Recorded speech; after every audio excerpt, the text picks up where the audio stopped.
Welcome to the newly renovated TD Place at Lansdowne Park, where it's the return of OUA football and the Panda Game as the Carleton Ravens host the Ottawa GGs. Hello everyone, I'm Steve Stringer, your host for this edition of Rogers Sports Exclusive.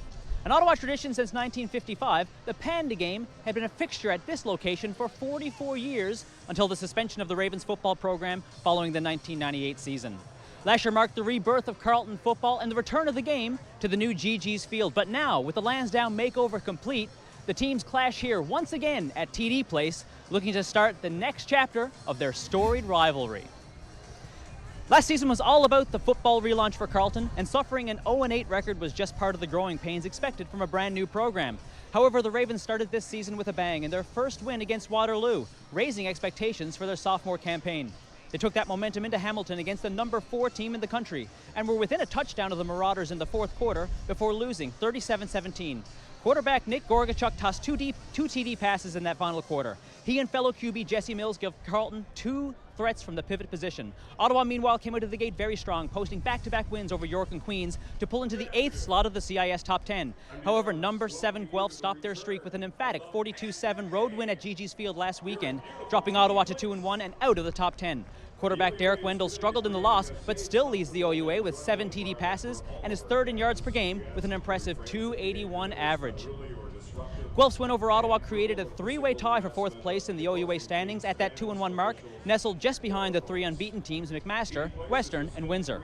Carleton finds themselves in 7th place at 1-1. Despite it still being early in the season, a GG's win would put significant distance between themselves and the Ravens. On the other hand, a Carleton win might see them join in the conversation for a final OUA playoff spot. And now let's take it upstairs to join our commentating crew for today's game, Dan Mooney and Tony McNeil. Gentlemen. Thank you so much, Steve. Tony, we know a lot of the kids that are playing in this game after having seen them grow up, but as Steve mentioned, there's going to be 2 positions on either side that are going to be so important to really decide the outcome of what could be one of the closest Panda games in recent memory. It's all about the quarterback position, and you start with Carleton. You've got Jesse Mills, the traditional pocket passer, or Nick Gorgachuk, the guy that can get outside and find guys. We don't know who's going to start, but how much of a difference will either one make in this football game? Well, I think it's key that Carleton has the advantage of 2 quarterbacks with a different style. If Ottawa U's defense starts to put a lot of pressure on, they can go to 1 quarterback. If they back off a little bit or the Carleton O-line can handle the defensive rush, then they'll stick with say, a pocket passer quarterback. So they're actually going to wait and see what happens and how the game goes. I expect that they may go with 2 quarterbacks substitutions within the first half. Derek Wendell did not have a strong game for the University of Ottawa GGs last week in the 42-7 loss to Guelph, but you know he's going to come back strong, and he really is the straw that stirs the drink for the GG's offense. He's a great quarterback, and he can definitely – Ottawa's always had a history of great passing quarterbacks. Derek Wendell's one of them for sure. He can light up the field if he wants to. The key is he's up against a very strong defense that doesn't give up a lot of TDs. They give up field goals, but not a lot of TDs. I think the Carleton DBs are going to be key here this game today. Yeah, Wendell's going to be throwing against the 2 toughest DBs perhaps in the OUA, in Tunde Adeleke and Nathaniel Hamlin, already leading the league with 9 tackles in his first 2 games. That's right. Adeleke, interceptions. He's played both sides of the ball. He's very fast, very smart player. And Hamlin, of course, he's again can leading the team in air tackles. So I think that they're up against a pretty tough defense. Ottawa U is. Ottawa U is going to be sending the house probably 75% of the time, Tony. I think you'll see them blitz just to shake up Carleton's quarterbacks a little. Well, they have a very strong defensive line led by number 49, Ettore Latanzio, who's one of the fastest people off the ball I've ever seen. He comes off the ball so quick, you have to double team him. When you double team him, you leave the option for blitzes for other players on the D-line to come in. I think that's going to be Carleton's problem today. Interesting. Both teams salivating for a taste of Panda. Steve? We can't wait. The Panda Game is back at Lansdowne Place. Stay tuned after this short break. Dan has the opening half. You've got OUA football, the Ottawa GGs and the Carleton Ravens here on Rogers Sports Exclusive.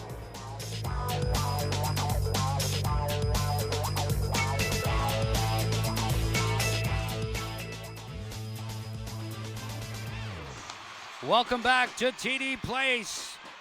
The 2014 Panda just about set to get underway, and Carleton kicks the ball off first.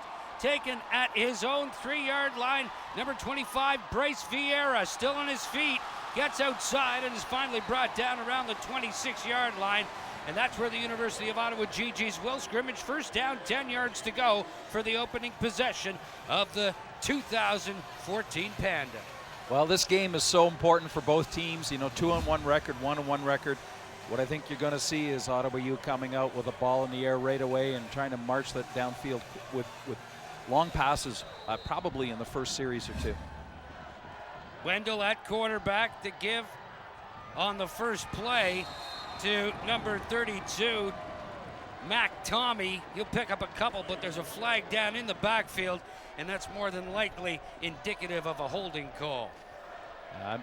Almost always, but let's wait and see what the referee Kevin Horton does. Yes, indeed, holding against Ottawa U. Mackenzie Tommy, 3 touchdowns in 3 games for Ottawa U. He's been doing very well. He comes from a long line of professional football players in the Tommy family, from his grandfather, great-grandfather, I believe, on down to his dad, Jed Tommy, and Mackenzie's really good runner in his own right. His dad wore 32 for the Hamilton Tiger Cats, and the Renegades. Ball's loose. Carleton has it. The first turnover of the football game, and the Ravens have the football on the Ottawa U 16-yard line. Wow, what a break for Carleton, 16 yards out. Let's see what they do with it, but just a great job by the Carleton defense to strip that ball out, just hooked in his arm and pulled it out.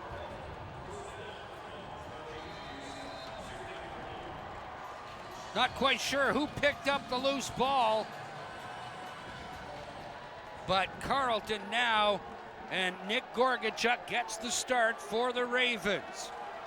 Steve Sumera going for a little more mobility. Here's Gorgachuk out of the shotgun. Lots of time. He'll take off. He's got lots of room. Gorgachuk across the 5 into the end zone for the touchdown. Wow, first play run by number 1 Gorgachuk into the end zone, but there was a really smart play by the running back who leaked out of the backfield. When you watch the replay, you'll see it. He comes out and he makes the block to allow Gorgachuk to get in the corner. He just makes it in. So here he's running. There's the running back right there with the block, and Gorgachuk's allowed into the end zone. Smart play by Gorgachuk. Sees the open field. Hey, if they're giving me the run, I'm going to take it. Wow, what a start to the game. Michael Domagala in to convert. The ball is up and through. 7-0 Ravens. And it's not an understatement, folks, to look at the University of Ottawa sideline and say that they're shocked. What a turn of events. This is absolutely stating the obvious, but absolutely what they didn't want. And Carleton, this is a perfect start for them. And smart read by Gorgachuk. They come down, they're spreading out, and all of a sudden Gorgachuk sees a big seam there and just takes advantage of it. 56 seconds into the football game. The Carleton Ravens take advantage of an Ottawa U, a Mac Tommy fumble on 2nd down, and they take one play, a 16-yard scamper from Nick Gorgachuk in for the touchdown. Domagala converted, and Domagala gets set to kick off again. Remember, the Ravens kicked the football away to start the game. Vieira again takes it at his own 10. Goes up the middle and is brought down around the 31-yard line. So again, the University of Ottawa will try and start and get back on even terms with the Ravens. Well, I'm kind of curious as to why they came out right away, starting with the run, but I think the reason is there's a fairly brisk wind here, and they didn't want to be throwing first off into the wind. Wendell in the shotgun, sets up, lots of time, takes off, dumps that off, intending it for Ian Stewart, but missing, and it would appear that the GG's offense a little rattled at this point, Tony. Well, what happened on that play? Watch the ball come out here. It gets caught in the wind and just blows sideways. Look how far sideways it goes. It went off about 2 yards as he threw it. You could see it from this vantage point. You could see the ball curving away from the receiver. So there's the reason they're not trying to go downfield too far. Wendell out of the shotgun once again, throwing downfield against Adeleke. Intending that one, I believe, for number 88, Ben Fisher, but Tunde Adeleke providing blanket coverage for the Ravens, and the GGs are forced to punt the football away. Yeah, so this ball into the wind, you see how it kind of just stalls there, and everybody's slowing down and waiting for the ball to arrive. You know, that wind is gusting, and it comes in like a tunnel effect straight down the field. You don't feel it as much in the stands, but on the field, the team seems to come in fairly strongly.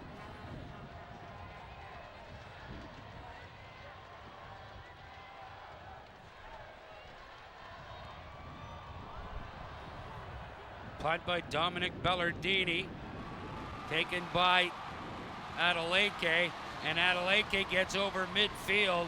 Great field position for the Ravens to start their first real possession of the football game. So here's the turnover. See the strip right there, in on the ball, and number 28 falls on it. A really good tackle. He just got his arm in onto the ball. James McCallum, the man falling on the loose football. Now watch Gorgachuk here. See the running back rolling out, and Gorgachuk sees the seam and he starts to go, and here comes the block. Boom, great block. Number 9 had the angle on him, but the block allowed Gorgachuk to go in the end zone. Good heads-up play by Mr. Gorgachuk, Nick Gorgachuk out there. He's known for his scrambling abilities and his passing abilities, but also for being able to see the field. He's got great vision. He reads the field very well, and he always has since he was a young player. So I think that was the key there. He just sees it all open and knows the angle. Instead of running straight ahead, went towards the corner. Penalty. Moves the ball back up. It's third down, 5 yards to go, offside against Carleton. So Bellardini will kick the ball away again for the University of Ottawa. High spiraling kick. Adeleke takes it at his own 30. Tries to size it out. Flag flies. Adeleke creates some space and gets out to around the 44. Brought down by number 16, Jackson Bennett. But Carleton gets the football back, albeit a flag on the play along the sideline. So I'm not sure that no yards will enter into the situation, more than likely an illegal block. Yeah, Tunde Adeleke returning that ball. Watch the lateral movement. We've watched him as a running back and a receiver and a DB here as he's growing up through football, and he just has great lateral movement. But unfortunately there was a penalty, and brings the ball back and puts him all the way back to the 25-yard line. They move the ball all the way back to the 25-yard line. Gorgachuk takes the high snap. It isn't Gorgachuk, actually. It looks like it's Adam Zucchino, the third quarterback for the Ravens, in there on that play, and he just takes off and picks up 8 yards on the exchange, close to 9. Stefano Napolitano coming out of the ball game. Gorgachuk moves back in. It'll be second down, 2 yards to go.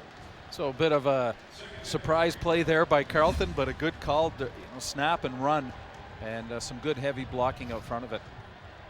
Gorgachuk, bad snap through his hands, forced to fall down on it. Number 93, or make that number 92, Rashid Timbilla, right there to fall on Nick Gorgachuk, and now Carleton forced to kick the football away.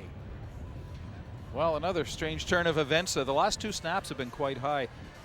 You can see Gorgachuk, smart play, just fall on the ball. Don't try to pick it up and run, because it'll bobble out potentially, and that leads to, could be a touchdown for Ottawa U. So just fall on the ball and keep it right there. Domagala's kick taken at the 50. by Vieira, who has his helmet torn off. Flags fly, no doubt that'll be a high tackle. And the GGs will move up 15 yards on the play and have their best field position of the football game thus far. Well, you don't often see that, a helmet coming off when you make a tackle. The face mask is what they're calling. Grab the face mask and pull the helmet off right there. So a little bit of a high tackle, but he grabbed the face mask and it came off and brings it all the way out to the Carleton 43-yard line.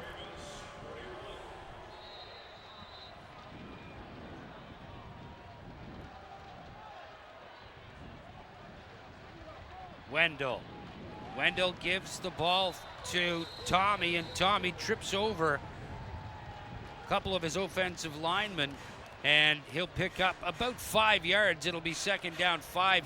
It all depends. Actually, not a very generous spot by the officials, and it'll be second down, 3 yards to go. Well, they had a bit of a problem in the handoff there. It wasn't very clean. It wasn't, the mesh point where they handed off wasn't very smooth. Wendell setting up to throw. Lots of time. Throws over the middle. Looking for number 88. Ben Fisher once again. Great defensive coverage provided there by number 28, James McCallum.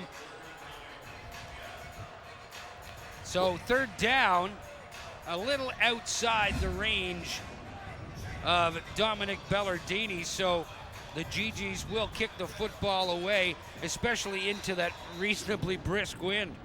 Well, Wendell had lots of time there. The problem was nobody was open. There wasn't a soul out there. You could see the whole field, tight coverage by the Carleton DBs, and I think that's the key here. They've got to get the DBs, the receivers for Ottawa, you have to get a bit of separation.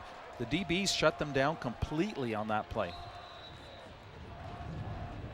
Tunde Adeleke, the lone man back, waits for it.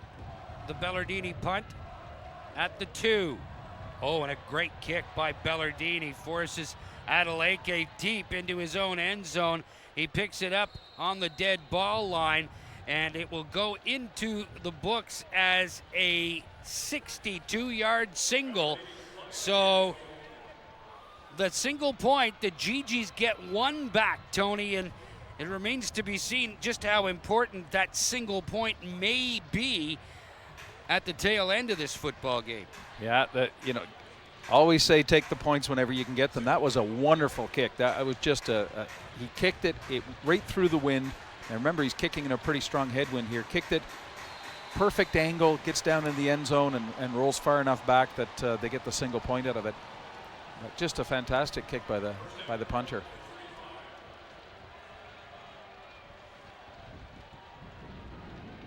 And Gorgachuk back in at quarterback, flares that one to the outside.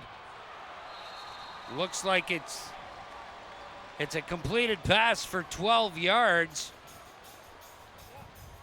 And difficult to pick up the numbers on the Carleton Ravens jerseys. Well, what a great pass here. Great play call. Quick flare out to the side. It was actually a wide receiver screen is what they called as number 11 there. Nathaniel Behar. The wide receiver screen, what they do is they get the blocker out in front. Big first down there. Javari Bennett picks up very close to first down yardage. They may want to measure this one. It'll be shy. It's a pickup of 10, but it will be shy of the first down on Javari Bennett's first carry of the football game. Well, they go wide, they come back to the middle. I like the way they're mixing up the plays here. It keeps the defense guessing quite a bit. You spread them out, you bring them in. They give to Stefano Napolitano, wrapped up there by Rashid Timbilla, but not before. Napolitano picks up 5 and another Carleton University first down. Well, Carleton is just doing a great job here on offense. They're executing very well. And Napolitano, nice little move there. Do you see that little sidestep that he gets when he gets up to the line is full? He slides to his right and bursts through and make sure he gets the first down.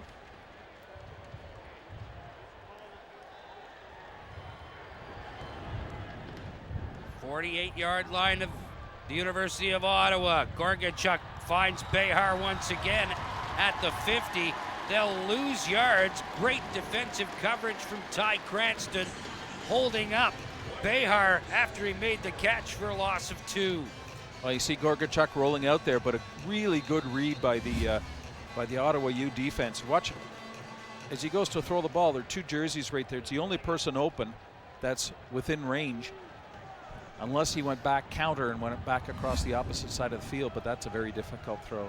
Second down, definite passing situation. Quick flip there for Dexter Brown, and it goes nowhere. The GG's defense reading it perfectly. Rashid Timbilla, the big man in the middle, watching it all the way. Yeah, they had 2 guys in, including Lattanzio. Watch this. Boom, Lattanzio wraps him and Timbilla wraps him up. What they did was that was the Ottawa U defensive line bursting through the offensive line of Carleton. It was a good play call, but there was nowhere to go. Domagala off the side of his foot. Vieira's going to take it, run over by number 22, Marley Patterson, and that'll be a 15-yard, no yards penalty. Well, not only is it no yards, it could be unnecessary roughness as well. This is going to be an interesting call because you have to give a 5-yard buffer. You don't want to run the guy over before the ball gets there. So let's see what he's going to call. This is really interesting. No yards against Carleton. And an unnecessary roughness. That's a 30-yard penalty. Yeah. I think it's justified as well. You know, you're not allowed to get in the restraining zone, but you're not allowed to hit a guy before he gets the ball. So a good call by the officials. Tough though. 30 yards. That's a pretty big movement of the ball, especially when you get up towards center field, or the center of the field. Well, 7 minutes and 30 seconds into this opening quarter, and Carleton already with 4 penalties for 50 yards, and a great run inside. Mac Tommy once again picking up 8 before being tripped up. It'll be 2nd down and 2. Well, there's a good run, and I like the way he does this. Bursts really fast right there, gets tripped up, but just keeps the legs pumping, so he probably got another 4 yards out of it after he got hit.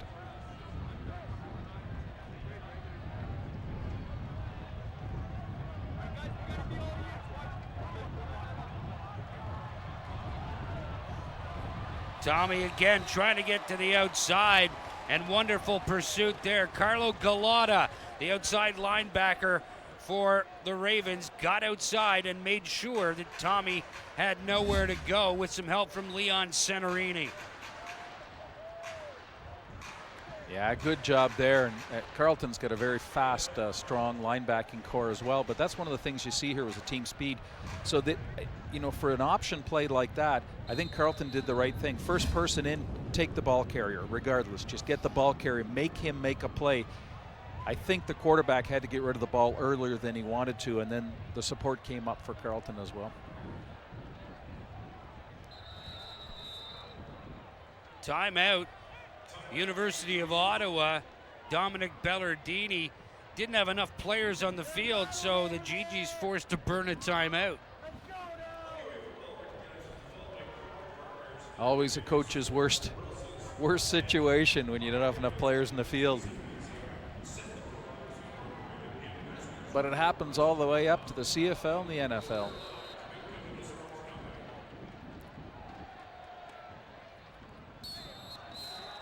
And there's an illegal procedure call against the University of Ottawa.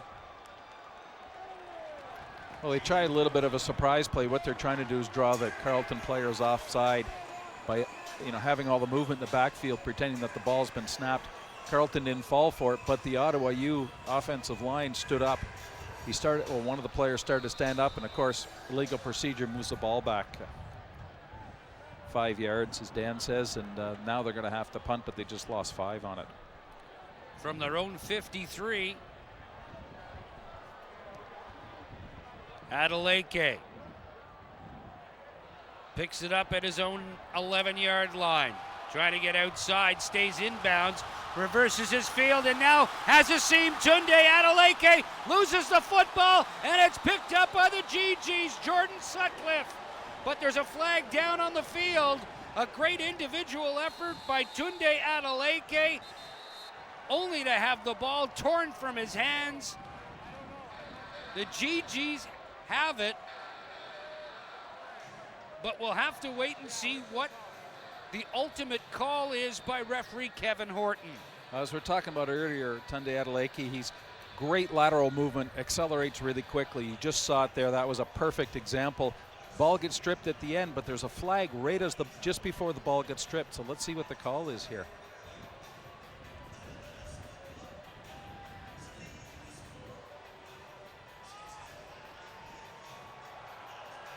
Unnecessary roughness, clipping against Carleton.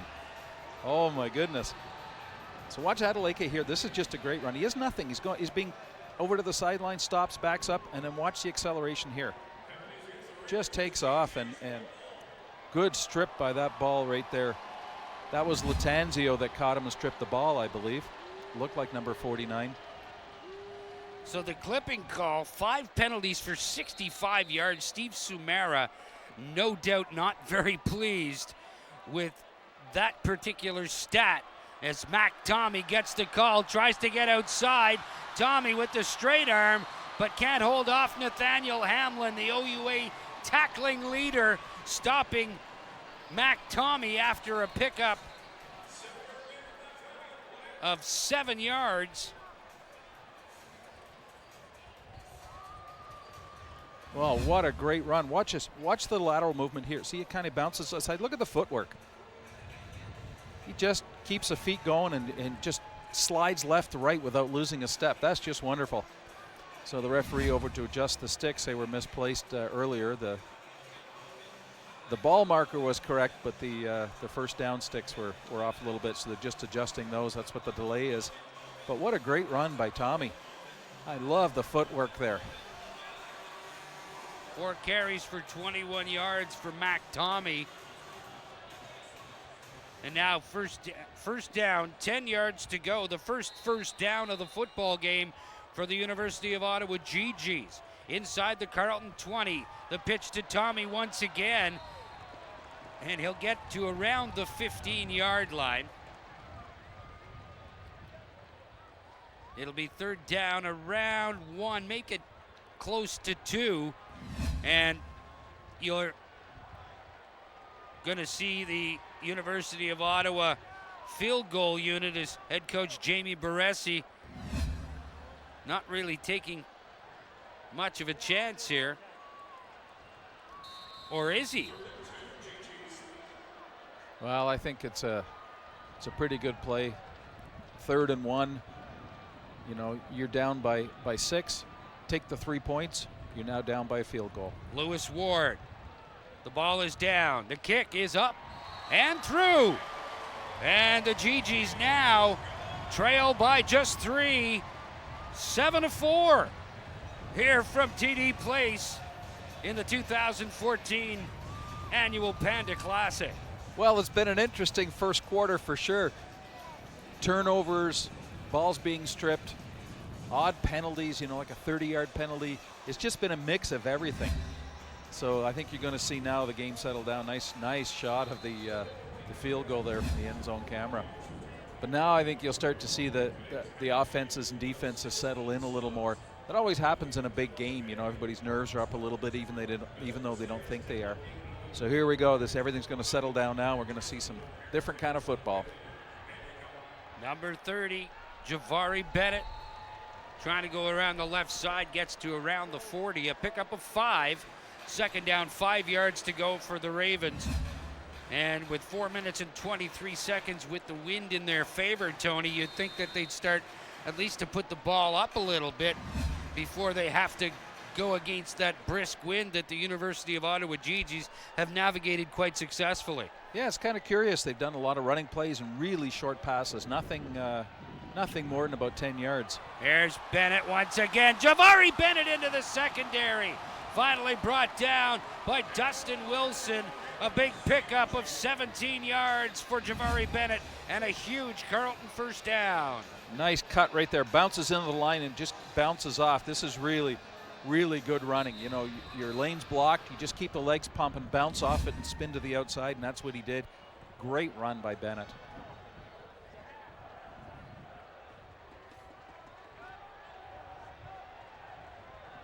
Behar in at slot. Bennett gets the call once again and plunges forward for a pickup of about 5. It'll be second down, 5 yards to go, Ravens. A good tackle there coming in underneath. That was a really good job by number 44 for Ottawa U. But Bennett was coming up, and he had a seam there and a nice diving tackle to swipe his feet out from underneath him. Gorgachuk in the shotgun, another high snap. Gorgachuk forced back, look, can't fall on the loose ball, the GGs can.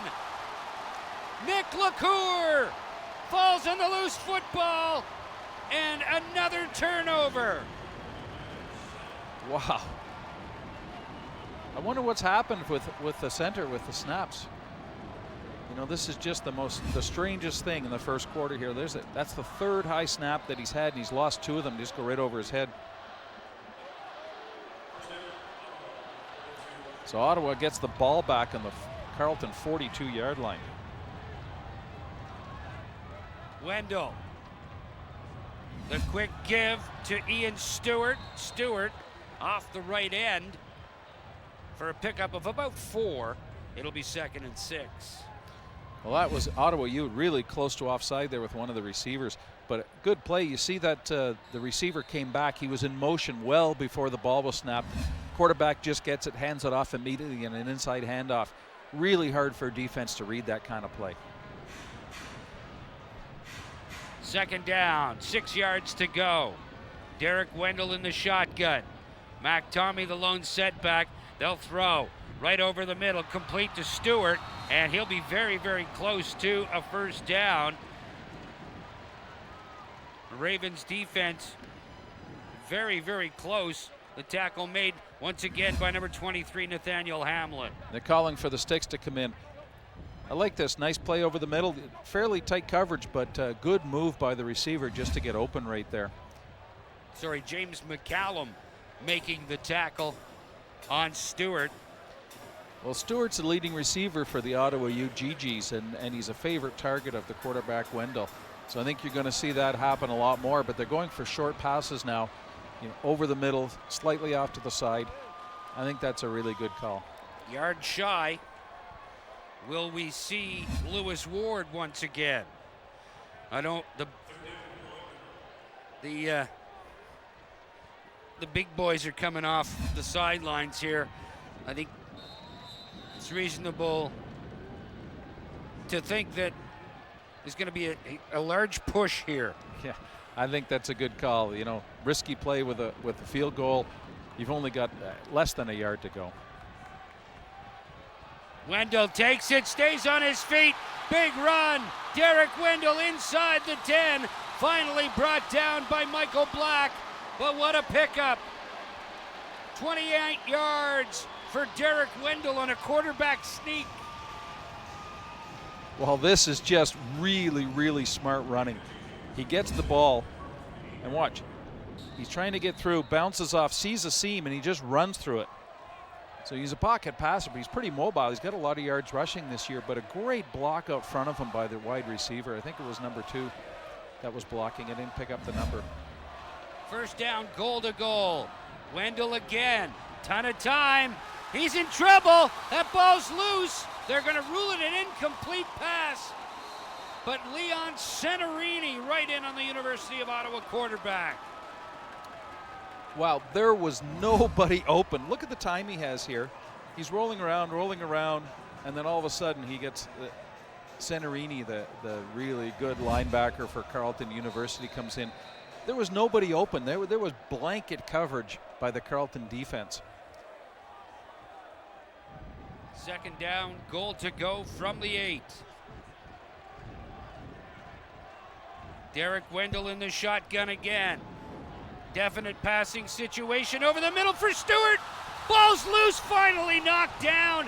Must have gone through Stewart's hands. He touched it about 4 times before the Carleton defense was finally able to knock it away. Well, that was just a great attempt at a catch right here. Watch the number of times it bounces, as Dan says. 1, 2, 3, 4, and then he gets hit. That would have been a great circus catch had he been able to hang on, but the Carleton defense did the right thing. Don't go after the ball. Separate the player from trying to catch the ball. That's what the Carleton player did. He hit the receiver.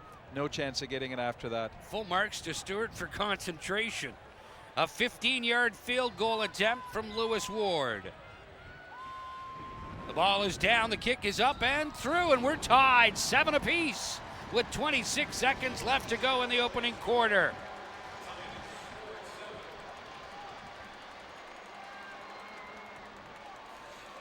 The Carleton Ravens started it off, taking advantage of a University of Ottawa fumble, scoring a touchdown, a 16-yard run from Nick Gorgachuk. Domagala converted. It was 7-0 Carleton, and then the kicking game has taken over for the GGs. A 62-yard single by Dominic Bellardini, and then 2 field goals from Lewis Ward has tied this game up at 7.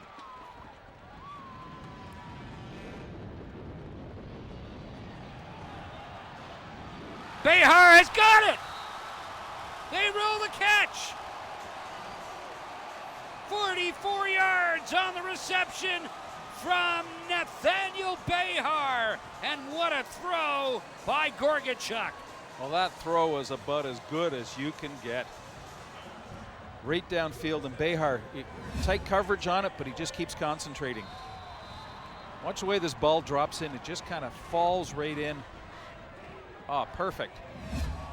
Big first down, and the give this time once again to Javari Bennett, and Bennett goes, maybe gets 2 yards. It'll be 2nd and 8. Well, good blocking by the O-line, but just a great fill in there by number 27 for Ottawa UGGs. He comes up right into the seam that was open for the running back and shuts it down completely.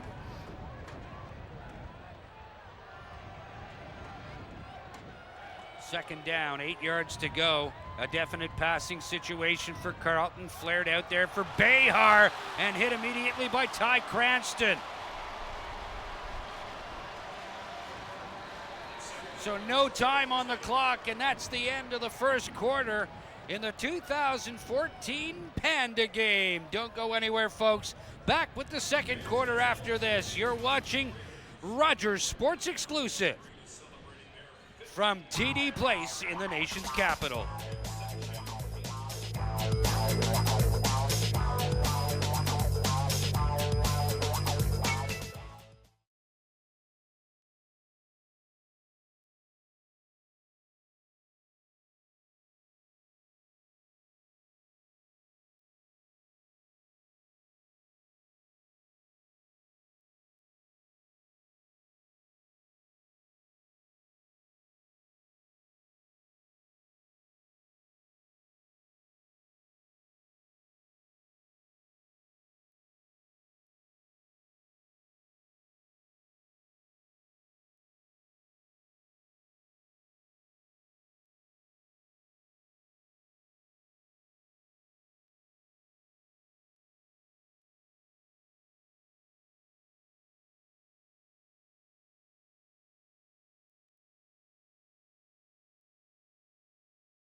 Welcome back to TD Place in Lansdowne Park, the site of the 2014 Panda Game. The University of Ottawa GGs and the Carleton Ravens tied at 7. Dan Mooney, Tony McNeil, Steve Stringer, and our entire Rogers TV crew. Happy to have you along for the ride. And quite a few highlights in that first quarter, Tony. Well, it was a mix of everything. When we start off, here it goes. Great strip of the ball, fumble. Carleton picks it up really deep in the Ottawa zone. Gorgachuk takes a look downfield, sees it. He's got the legs. He goes. Great block by number 30. Allows a Gorgachuk into the end zone. Here we go with the high snaps again. 3 of them in the first quarter. He can't get it. Falls on it. Good couple of plays by Ottawa U coming in. And here's the quarterback. Gets the opening, runs it down close to the end zone. And they end up with a bobbled ball down near the end zone and settle for a field goal. A 35-yard field goal attempt by Domagala. It's wide right, taken about 7 yards deep by Vieira, and he's going to run it out. Vieira all the way out to the 19-yard line. Nathaniel Behar with the tackle. First down, the University of Ottawa GGs, and on a reasonably successful drive to end the first quarter, Tony, the Ravens come up empty. Well, that's, you got to take the points when you can get them. And I was kind of curious. He kicked into the wind, and it seemed just to move the ball off to the side. But a good run back and by Ottawa U. They bring the ball out, not really out a long ways, but out far enough that they're out of the shadow of their own goalpost.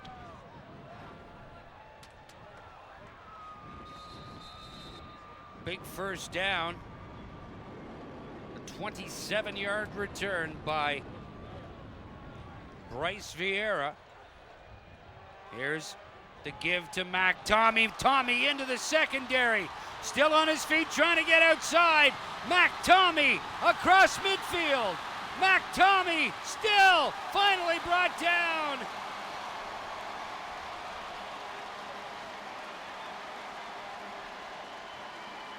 What a 52-yard scamper by number 32. And the GGs are really beginning to become a force offensively in this one. Well, you look at Mackenzie Tommy going out wide here. What he was doing is he's running to daylight. He'd see a big open spot, he'd run to it. So he moved, kind of weaved his way around the field in a really good run. Here's Vieira taken down in the backfield. Brady Hawkins there leading the charge, number 93 for the Ravens, as well as Tunde Adeleke, number 2 on your screen. Well, they tried to do a nice reverse there, and it didn't work. The Carleton Ravens read that really, really well. Second down, 15 yards to go. Wendell forced out of the pocket, pumps twice, gets outside, forced out of bounds around the 40. He'll gain back 3, but it'll be third down, and a 47-yard field goal attempt might be outside the range of Lewis Ward, but Tony, he does have a pretty significant wind at his back. Well, what I really like about that play was Wendell's running. You know, he's known as a passing quarterback, but he's got legs. He's got a fair number of yards this year, and watch his running here. You know, it's more like a sprinter. You see how he goes? And he destroys the angles of the tackles of the Carleton defense. You get a good angle on him, and he kind of weaves his way away, which makes it really tough to tackle him. Bellardini will punt it away. No doubt trying to get the ball out of bounds.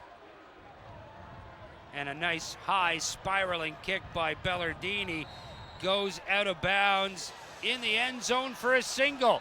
So for the first time in the football game, the University of Ottawa GGs have an 8-7 lead here at TD Place. Well, that was all set up by the run by Mackenzie Tommy. Just a great run. longest run of the game, obviously, but he just did a fantastic job there. He was running to daylight.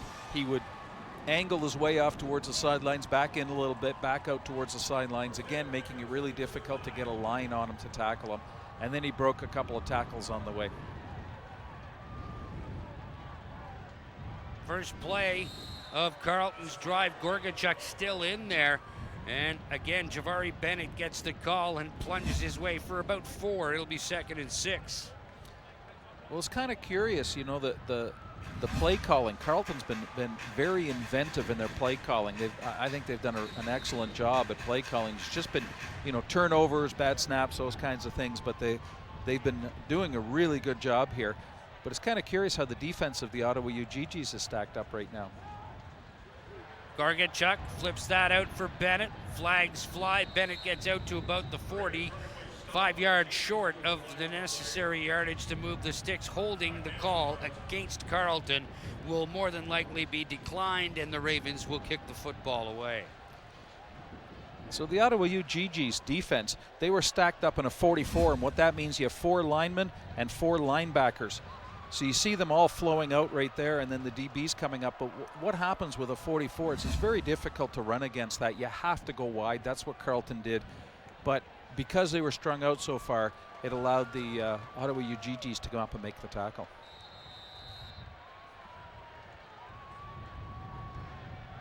Domagala just gets it away. A nice spiraling kick.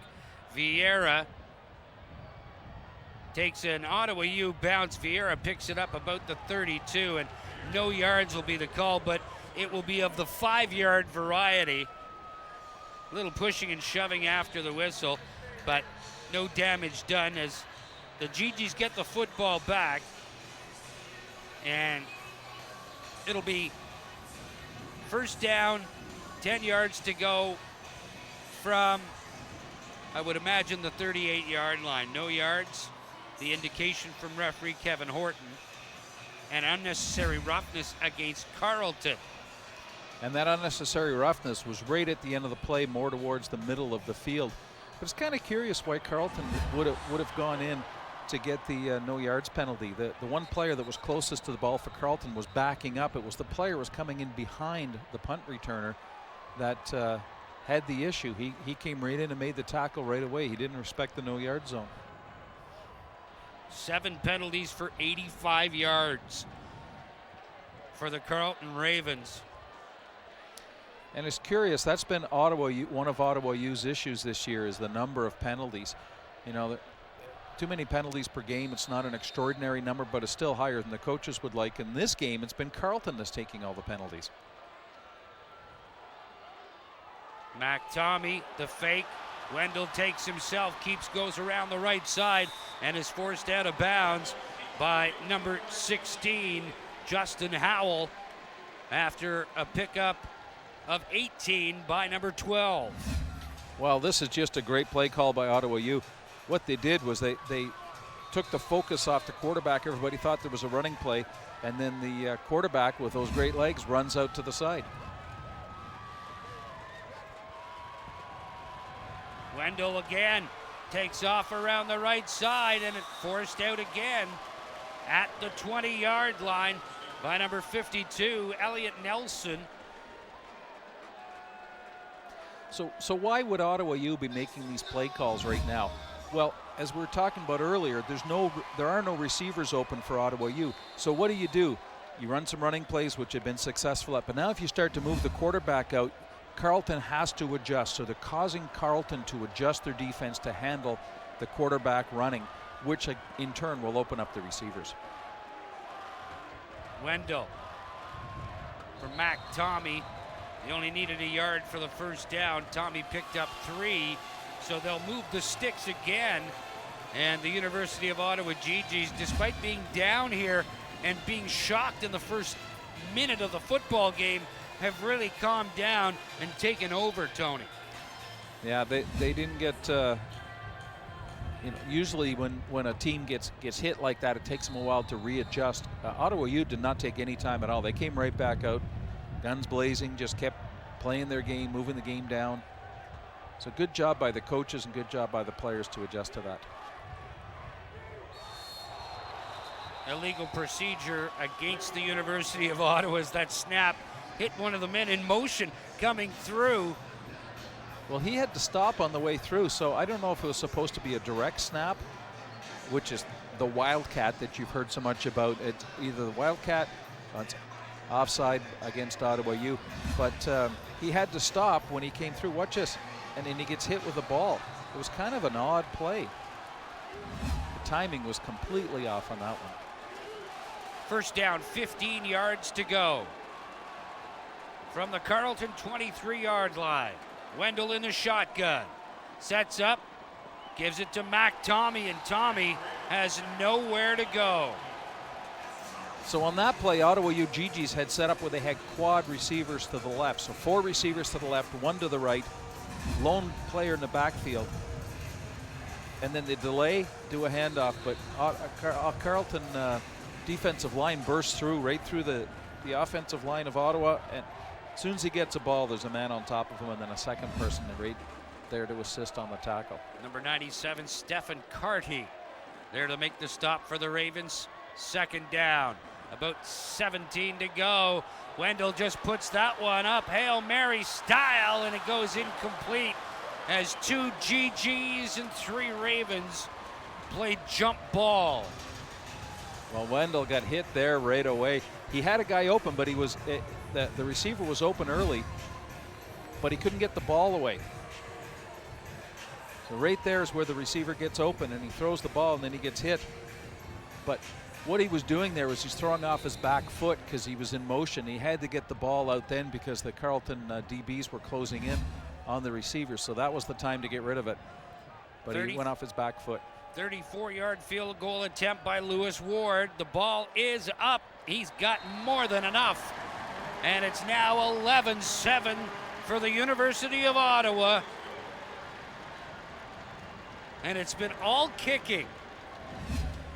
All of the points from the GGs have come off the boot of their place kicker and their punter.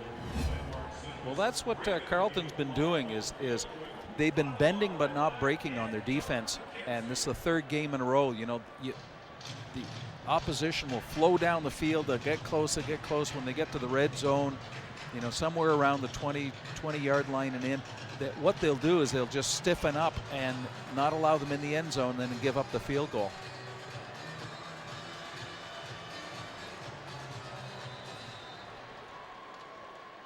So first down, Ravens from their own 35-yard line. 11 unanswered points by the University of Ottawa GGs give them an 11-7 lead. The little flare to Behar. Behar gets some room around the outside, and Behar picks up 25 on the little scamper for another Carleton first down. What I love about this, watch Behar here when he gets the ball.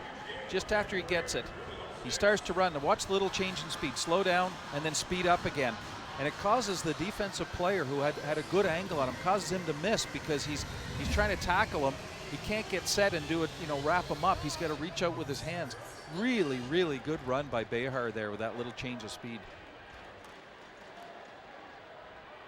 A give to Kwasi Aduse, and Aduse's first carry of the ball game gets him very, very close to another first down. Give Aduse 9 on the carry. Well, what I'm really, it's really interesting this game is look at the surge by the Carleton offensive line. They've been doing this all game, just pushing forward and getting a big hole or pushing the D-line back. Gorgachuk looking downfield for Behar. He's got him! It's a touchdown! Behar! And Gorgachuk hook up once again. A 44-yard touchdown pass from Gorgachuk to Behar, and the Ravens have retaken the lead. Well, listen, 2 passes now, long passes down the field by Nick Gorgachuk. That one, once again, watch the way the ball drops in. Nice big arc on it. And the way a football goes, it's not an even arc. It drops at the end right into the hands of the receiver. Just a beautiful pass.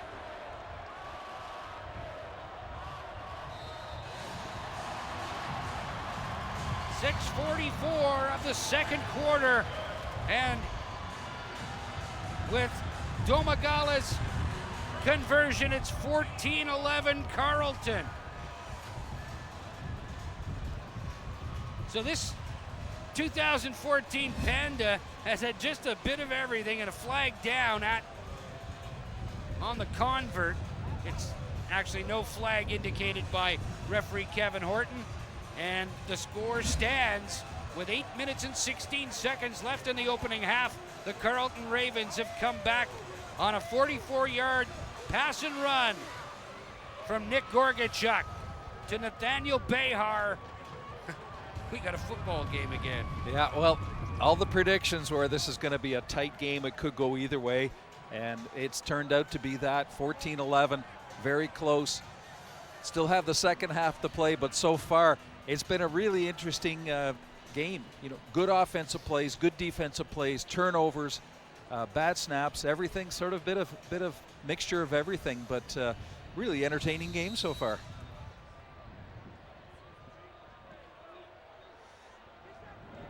Vieira takes it at his own 17. Vieira up the middle and gets out to the 40. So a return of 23 for Bryce Vieira, and the GGs get the football back with 8:10 left to go in the second quarter. Well, a nice run back by Vieira. He had to come up on that ball a lot. The reason was it got caught in the wind and just stalled. It just dropped right there. And a nice run as he comes up the field. Good special teams work there by Travell Wisdom to stop Vieira at the 40.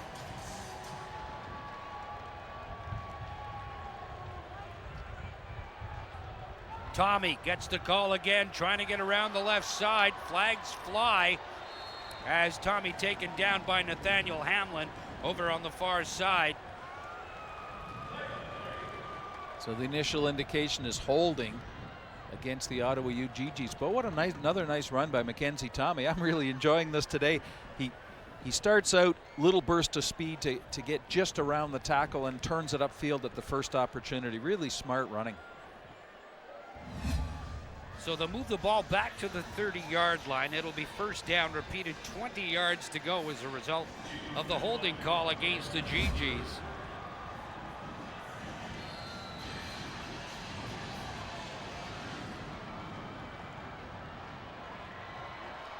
And now Derek Wendell in the shotgun. Mac Tommy, the lone back, Ian Stewart in motion. Fake to Tommy, the option to Stewart. Nowhere to go.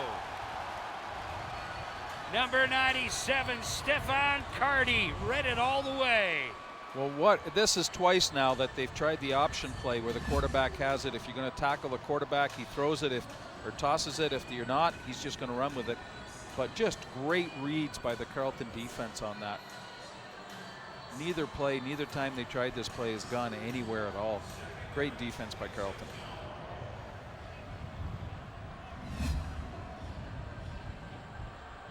Second down, 26 yards to go.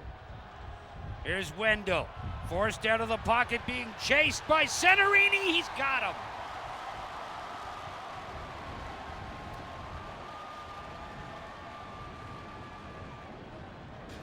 Wow, Centerini, what speed he showed there. You've seen Wendell, how he can run with the ball. Watch Centerini come in from behind him here. Nice play and a nice stretch. He wraps him up, grabs a hold of his hip, and spins and brings him down. That's a really nice play by Centerini. Third down, 22 yards to go. The GGs punt it away.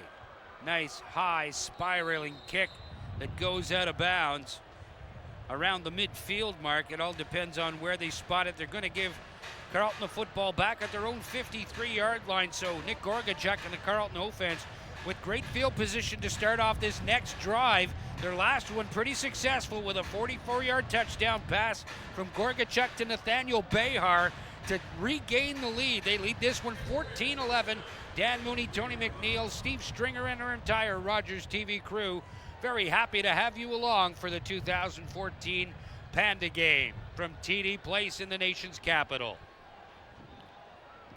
Stefano Napolitano, the big man, barrels his way through for 5 yards on first down. Well, again, I have to give credit to the Carleton offensive line. They are actually doing a fantastic job here. Napolitano didn't even get hit till the tackle. He didn't get touched at all. So the offensive line just surged forward and made a big hole for him to run through, or they actually just ran behind the offensive line. They surged forward so far. Gorgachuk again throws inside and completes that pass. Bobbled for a second, but eventually held on by Kyle Van Weinsberg. Well, you see how quick he got rid of the ball, but he just takes a step back, boom, the ball's gone. And he hit him right on the numbers as he came across on a slant play.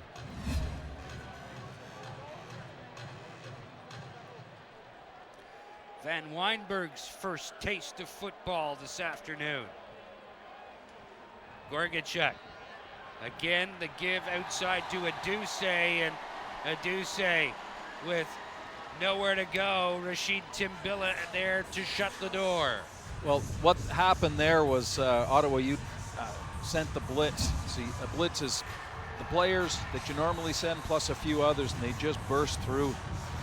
And there was just nowhere to go. What a great job by Rashid Timbilla. Second down, about 15 yards to go. Gorgachuk definitely preparing to throw. Steps up in the pocket. He's wrapped up in the backfield. He had nowhere to go. And number 49, Ettore Latanzio, the man making the stop. Tony, you talked about him at the top of the show, and that's another indication of the kind of leadership he brings to that GG's defense. Well, he's just a player you love to watch. He does everything on defense that the coaches would love him to do. He's fast, he's really strong, reads the play very well. Flags fly. Domagala gets the kick away, takes a Carleton bounce. No flags, but not much of a run back. A big hit. But the GGs get the football back at their own 36-yard line with 4 minutes and 10 seconds remaining in the opening half. Well, there's an offside penalty against the Ottawa U GGs. So it's a 5-yard penalty. Let's see what's going to happen here. Normally what would happen is that Carleton would get the ball back, move it up 5 yards, and repeat the down and punt it.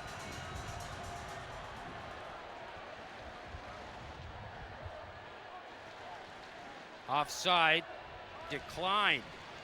So the reason that Ottawa U would decline that is because they feel they have pretty good field position, as opposed to letting them re-kick it and kicking it further down and getting worse field position. So good call by the Ottawa U coaches.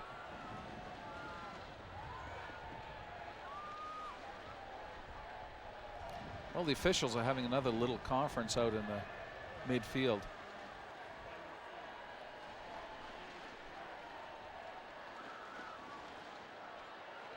Kevin Horton moves over to discuss perhaps other issues as the GG's offense comes back onto the field. Actually, no, Carleton's going to punt it again.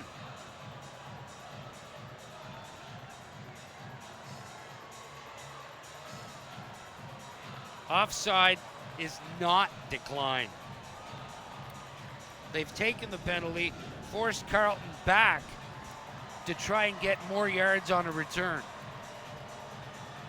Yeah, so of course the Ottawa U coach is going to get a little annoyed at that, but that's Carleton's call. They can take it, they can deny it, and they decided to take it and kick it. Initially, I thought it was Ottawa U. The penalty was against Carleton, but it was against Ottawa U. So it's Carleton's call. They decide to take it and re-kick it.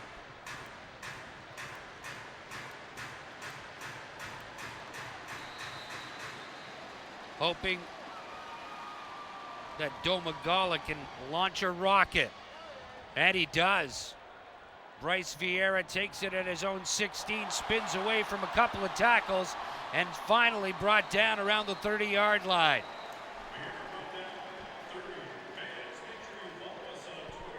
Number 41, Ryan Kublek. First man downfield to stop Bryce Vieira. And the GGs get the football back with 3:54 left to go here in the opening half, trailing by a field goal. Well, it was a really good effort there by number 41. He gets bounced off the ball, nice spin move by Vieira, and then he comes back and makes the tackle as well. Don't give up on the play, just keep going. The ball carrier always has to make moves and slow down. Keep chasing him, you'll catch him. Here's Wendell once again. Wendell, the quick flip for Vieira, trying to get around the left side. Vieira cuts inside, gets into the secondary, and finally taken down by Tunde Adeleke at midfield. A pickup of 25 yards by number 25, and another GG's first down. Well, I think what happened there was that the Carleton team didn't know where the ball was, just a couple of people up close, but then just a nice burst of speed to break the tackle. And Carleton's in recovery mode there. Wendell throws complete to Stewart over the middle. Stewart with a pickup of very close to first down yardage. You'll give him 10, but it'll be second down and 1 yard to about a half a yard to go. Tunde Adeleke a little slow getting to his feet, Tony. Yeah, he looks like he hit something or twisted something, but watch the way Adeleke comes in here. Nice play, nice little crossing pattern. I love that play. That's what you need to be doing right now if you have the time of the quarterback.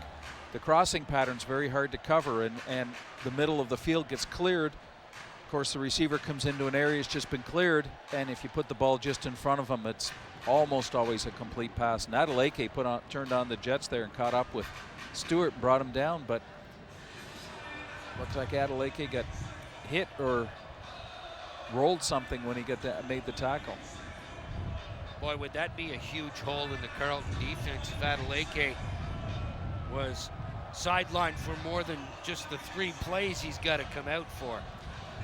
Yeah, he seems to be doing okay now, so probably just a little tweak, and they'll ice him up on the sidelines, work it off, and see if they can bring him back in. Interesting, does Jamie Baresi and Derek Wendell exploit that spot where Adeleke would normally occupy when he's off for 3 plays? Do they go right at the new kid? I think that may be a good plan, but maybe the new kid's not so bad either. So you got to respect the depth of these 2 football teams. It's not that it's one player on a team. I think there's a host of players, and that both teams have a lot of depth. So I think it's a little less likely that they're going to target that constantly, but they may try it once or twice.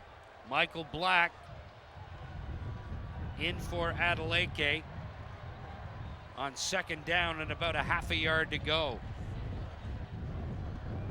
They've reset the clock from 3:01 to 3:04 remaining here in the opening half. Tommy gets the call. He's over the 45-yard line. I believe he has enough for the first down, but they may even measure this one, Tony. It's going to be close for sure. I think it's a good call. No. It's a good, safe call for Ottawa U to do just what they did right there. No, it's a good spot. And Kevin Horton awards the first down.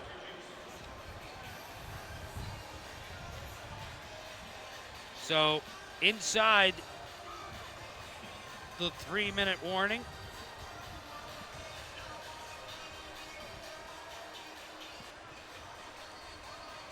And a first down from the Carleton 44-yard line. University of Ottawa GG's in the shotgun. Quarterback Derek Wendell has Mac Tommy, the lone setback. Play action, and Wendell takes off around the left side with nothing but real estate. Wendell steps outside. A pickup of 12 for number 12 and another GG first down. Well, what a good read by Wendell. Again, Carleton's defensive coverage was so tight there was nobody to throw to. So a little fake there, rolls out, And it looks like a bootleg, but he looks downfield. There's nobody open, so just tuck the ball and run for the first down. Smart play by Wendell.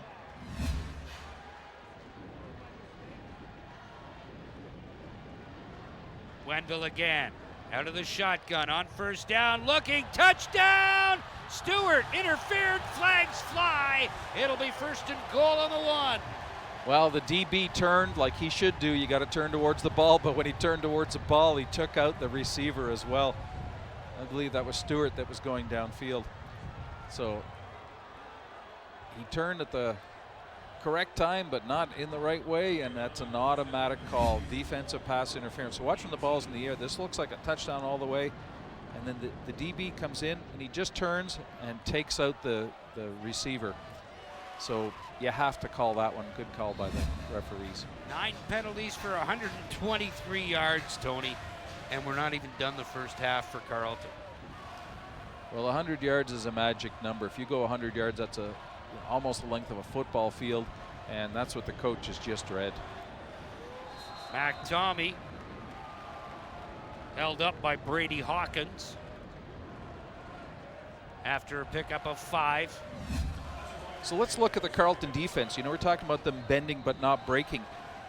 If you look at the Carleton side of here, they've allowed so many TDs, but not a lot. You know, they've allowed a lot of points, but most of those points have come off field goals. So let's see how they do here, see if they can stop this. Carleton's really tight, lots of interceptions. Tommy into the secondary and into the end zone. Mac Tommy with a 13-yard touchdown run. And I was going to say, Tony, all the scoring have come on kicking. Their kicking team in this game until now. Mac Tommy gets into the end zone. The GGs lead 17-14 with the point after pending. Well, this is just great. Look at the speed he burst through the line. A little move there to make the tackler a little off balance, and he cuts into the end zone.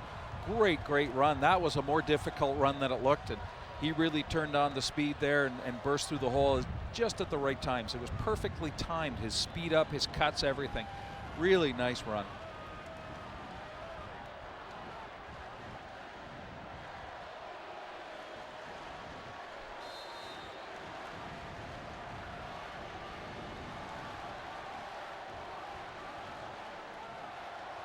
Lewis Ward in for the extra point. Victor Twinstra to hold. The ball is through and the kick is good. 18-14 GGs. Well, here we go. Watch this run. Nice block, a nice job by the O-line. You see that little burst through the hole. If you see daylight, turn the jets on. It's exactly what Mackenzie Tommy did. And then he cuts a little bit to the left to make it almost impossible to tackle him on a really good run. That's just a textbook run. I love that. Well, this has been just a really interesting first half. Lead changes back and forth. Great passing, great runs, great defense. Just the kind of game everybody predicted it would be. Tight, right down. Every play, you never know what's going to happen. Actually, not the impression that the GGs gave earlier in the season when they shocked the CIS by defeating Queens. Yeah, well, they're a strong team, but you know, to Carleton's credit, they've been playing stronger and stronger every game. They got beat by McMaster, but that's a pretty tough team as well.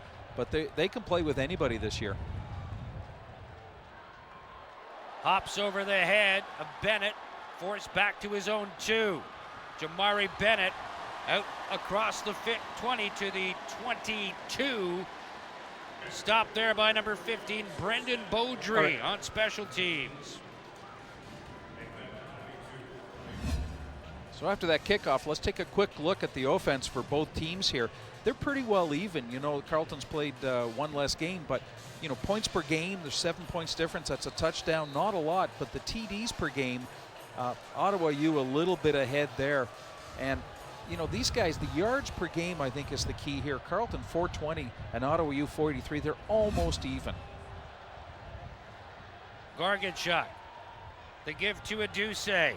Trying to get around the right side. Aduse cuts upfield. and gets across the 30-yard line for a pickup of 9 by Kwasi Aduse.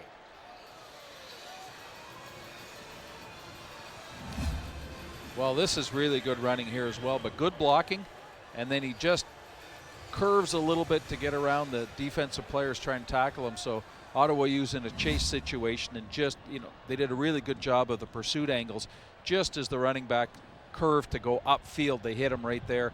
So the pursuit angles that's what you're trying to do. You're trying to get a flat angle out so that when the receiver or the running back turns, we get a good tackle in there. Injured University of Ottawa Gigi on the far side, right at the 30-yard line, requiring some care from the training staff. And they're looking at what appears to be a knee. Footwear is so important on this brand new field turf, Tony. What are most of the players wearing? On this field, it's like artificial grass with chopped up or ground up tires underneath it. The best thing to wear here is you can wear your full cleats. That works really well. But the ideal thing is a good set of turf shoes. And they have a lot of cleats on them, and they're softer cleats. A little more like golf shoes, number of cleats, but even more than that. And they're a little softer cleats. So a little hard to describe. They're like, little rubber points that stick down off of a set of running shoes is the best way to describe them. Mike Randazzo, the injured ball player. Here's how it's happened, Tony. Randazzo, number 27. Yeah, I think he just went down and got players on top of him, sort of rolled his knee. So he's up walking off under his own steam. Doesn't look like he's limping at all, so maybe a little bit, but I think he's fine. They'll go over, they'll check him out, do all the standard tests, ice him up, and see if he's good to come back. But 2 minutes left in the half, maybe they won't risk it. Nick Gorgachuk on 2nd and 1 at his own 31-yard line. Gorgachuk out of the shotgun, throws into the middle, and incomplete, intended for Kyle Van Weinsberg.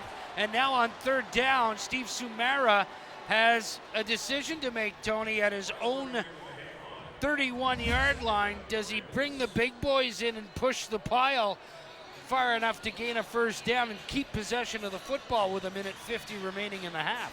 Well, nice play there to get the ball away, and a great tackle to spin him around. But I don't know, I think in a close game like this, you're too deep. If you don't get it, you give Ottawa U, they could just plant the ball and kick a field goal, so you want to punt this away. So Michael Domagala back out on the field, standing at his own 16-yard line. Domagala not with a great punt taken by Vieira at the 52. Vieira gets outside. Vieira cuts back inside finally. Brought down at the 15.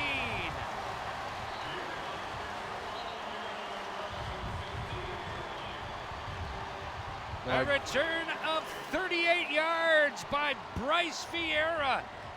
The GGs looking for more. Well, it was really close to blocking from behind, just right there at the top of your screen. You see that? He just angled him off, and then Vieira just takes off downfield.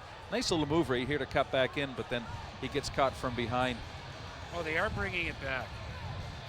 Ah, yeah. That was so close to that, but they are.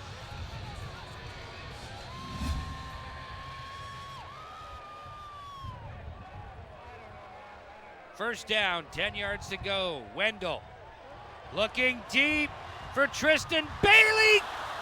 Incomplete. Wow, that one looked like it was complete all the way, and the DB just got his arm in there at the last time. He went after the ball. He wasn't turning around to try and intercept or whatever. It wasn't watching the ball come down. Watch this play. There's separation there. The ball just a little light. And see how the DB gets his hand in and hooks the arms out and causes it to go incomplete.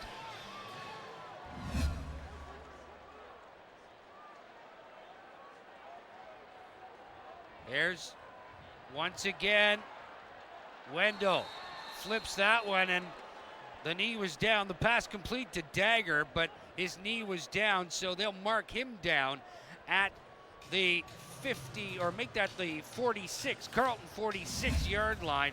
And onto the field comes Dominic Bellardini to punt it away. Well, one of the things that's kind of curious with Ottawa U is they're starting a couple of short passes, but the drag pass, which is the one you see, or crossing pattern, where they come from, the last one you saw was from the left to the right. Those kind of plays are open, short slants, drag passes, those kind of things. I'm a little surprised Ottawa's not going to that part a little more often. Here's Bellardini, kicks it away,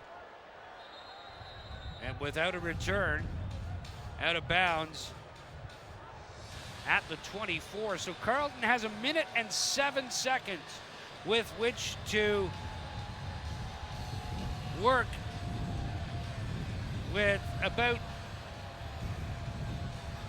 80 yards to go.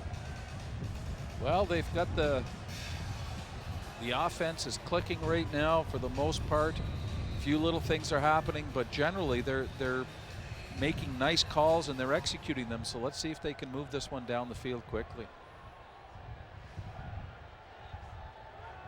They give to Aduse. Aduse gets to the outside. He'll have a first down and a bit of a high tackle there. Still no flag. Zach Wilkinson had the hands up around the face mask area. Well, it's still legal if you grab a hold of the jersey or the shoulder pads in the front and pull them down. That's what part of the discussion is now. But if you're tackling, you can still tackle high. The flag did come down late, Tony. So that's what they're discussing. You see him pointing up towards the official on the left's pointing up towards the shoulder pads, and they're discussing whether he actually got up too high or whether he just got the jersey and the front. No flag. Yeah, so he got his hand around legally up around the shoulder pads. So let's watch it right here at the end. So here he comes. Watch the tackle. See, he got the shoulder pads and got the jersey. That's perfect. That's a good tackle. Not what the coaches teach, but it's a good tackle. Yeah. Exactly 60 ticks of the clock remaining here at TD Place in this first half. It's been an entertaining 2014 Panda thus far, and a good crowd in excess of 10,000 here to enjoy it. We hope you're enjoying it as well as Gorgachuk and the Carleton offense get to work once again. Kwasi Aduse right into the line of scrimmage, picks up maybe 2 yards, but certainly not enough to eat up a lot of real estate quickly. Well, that was a curious play. They hand it off inside, and quarterback Nick Gorgachuk rolls out, to his left. If he had faked the handoff and they sold it well, they did a good job of convincing the defense. Gorgachuk was wide open for about 20 yards right there.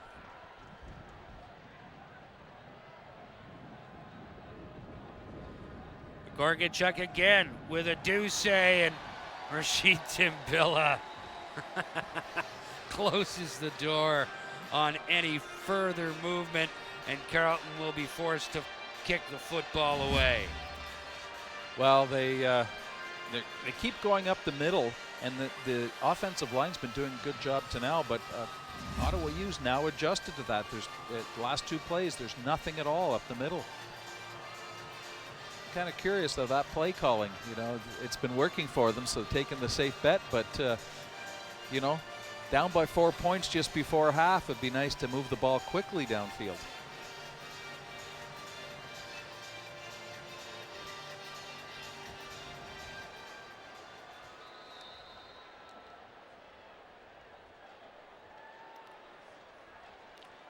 Michael Domagala standing at his own 23. He'll kick it away. Bryce Vieira, the lone man back for the University of Ottawa. Good kick by Domagala, and Vieira has no alternative but to step out of bounds without a return, and the GG's offense comes back on the field with 19 seconds left to go in this opening half. Well, that was just a great punt. That's what you want to do. You want to angle it away from the returner. Don't kick it right in his arms so he gets a good head of steam up. Angle it away, and you put it right on the sideline. So as the player catches it, off he goes. Vieira grabs the ball, and his momentum carries him right out of bounds.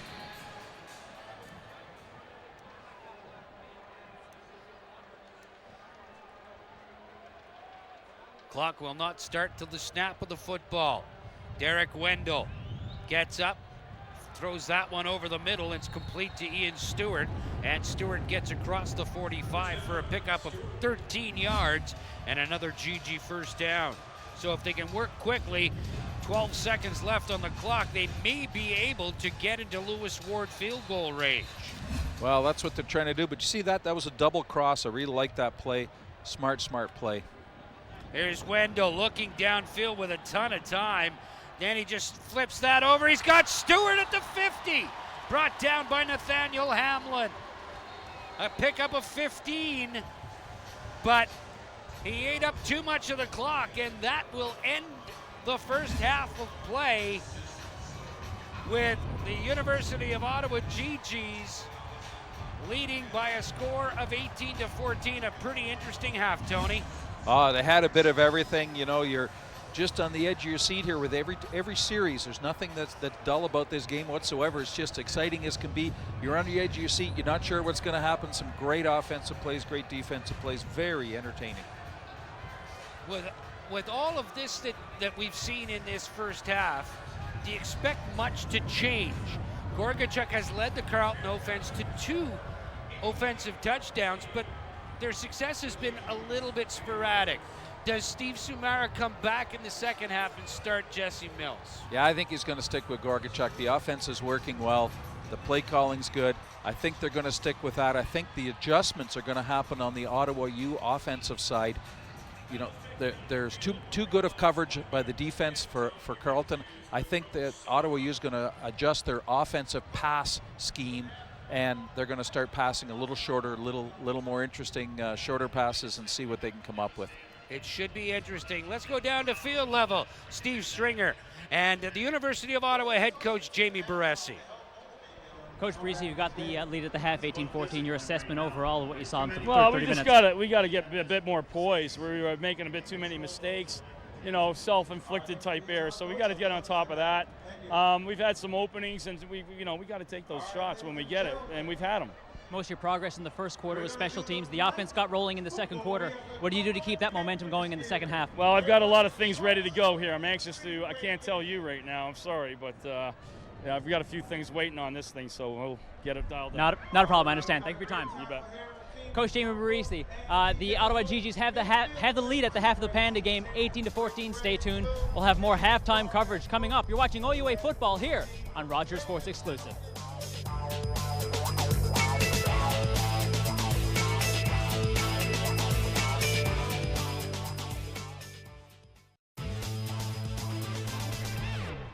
Welcome back to TD Place, where at the half, the Ottawa GGs had the lead on the Carleton Ravens by a score of 18-14. Standing by now with CIS CEO Pierre Lafontaine. Pierre, thanks for taking the time. First of all, a little slow perhaps in the first half, but the second half, the offense has really started to get going. Your thoughts on what is an exciting game for these fans here? Well, not only just for the fan, I think for football in general, there's a bunch of little young football players here. I think the buzz of football in the region is great, what OSEG's done to help this happen. And you know, the new rivalry with the Panda Game is just brilliant for football. Exactly. The Panda Game's been here for a long time, but not on a field that's like this. Your thoughts just seeing the atmosphere here in the new TD Place? It's a fantastic venue. There's been a buzz around. Even my office is at U of O. Even the buzz there and the buzz at Carleton campus. My son's there and he's going, oh, I can't wait to get to the game. So I think all of these things are really good. And this could be probably one of the biggest populated football game in the season around the country. Now, speaking of the season, obviously the season's leading up to the Vanier Cup, the 50th Vanier Cup. The Cup is in the building today, that's right. And it's making the Vanier Cup tour. How's that going? Oh, fantastic. We were in Acadia a couple of weeks ago. We're going to Saskatchewan next week and Calgary. And so we had 15 tours. Yesterday was with Minister Gassal at the Parliament. So it's been a good thing. 50th anniversary. We're probably going to retire the trophy after this year, and probably have a similar trophy. But this trophy is getting, it's got a lot of history, and we need to put it in the Hall of Fame. It's got a lot of miles on it for sure. The game is in Montreal. How are the preparations going at Percival Stadium? Oh, fantastic. McGill is involved with it. The Alouettes are great partners. We're going to have a beautiful banquet with the University of Montreal is going to help us with that. and the whole festival of football the whole week is going to be great. Looking ahead now to the 2015 Vanier Cup, there's already talk of the bids that are coming in. Laval would like to get back in on it, but so would OSEG, and OSEG would like to bring the Vanier Cup here. Is there any news you could perhaps give our viewers on how the bid process is going, and perhaps maybe a timeline for when that might be announced? So we're looking at, we've got several bidders, but we're looking at probably sometime in November to announce it. We're working with the bidders now and to identify and go a little bit deeper in the bid process with them. And probably we're going to go a face-to-face meeting probably by the middle of October with each of the bidders. And hopefully, like I said, we're going to make a deal. The whole issue with OSEC for us is, I think bringing the cup all over the place is good, and I think this would be a first time back in Ottawa in a long time, and so this is an interesting bid here too. And just in terms, just to finish up here, what it would mean to bring the national championship to the nation's capital, and especially into this venue for the city of Ottawa, what would it mean to bring the Vanier Cup here? Well, the OSEC group has been an amazing organization for sports in Ottawa, and I think for us to be associated with them would be a great go. But we're not only looking for football here, we're looking at partnership in many other events, whether it's soccer or soccer national championship or basketball or hockey. And so we're looking at a long-term relationship with them at bringing a bunch of our national championships here. Fantastic, Pierre. Thank you for taking the time, and best of luck in championship season coming up. Yeah, it'll be fun. Thanks. Pierre Lafontaine, the CEO of CIS. Stay tuned after the break. We're going to have more halftime coverage. You're watching the Panda Game. It's the Ottawa GGs and the Carleton Ravens here on Rogers TV.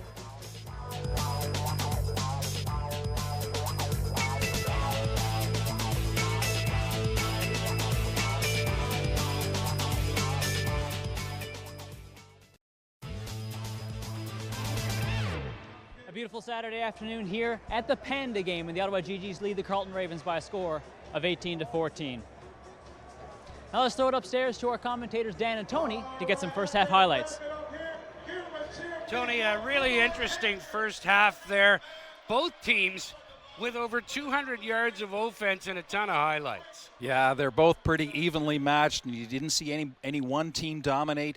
You saw a little bit of flourish by Carleton, a little bit of flourish by Ottawa U. It's been a very entertaining, even game. There's the opening fumble, and Nick Gorgachuk taking it 16 yards. A nice little scamper to give Carleton a 7-0 lead. Well, that's what you want to do. As soon as you get a turnover, you want to take advantage of it. And here's a nice long run coming out of the backfield. Nathaniel Behar, and I think that's one of the keys of Carleton in the first half is they're able to run the ball, and then every once in a while they just launch one downfield with perfect passes by Gorgachuk. Gorgachuk has been pretty good, but on the other side of the football, Derek Wendell has been equally as good as well as that guy, Bryce Vieira.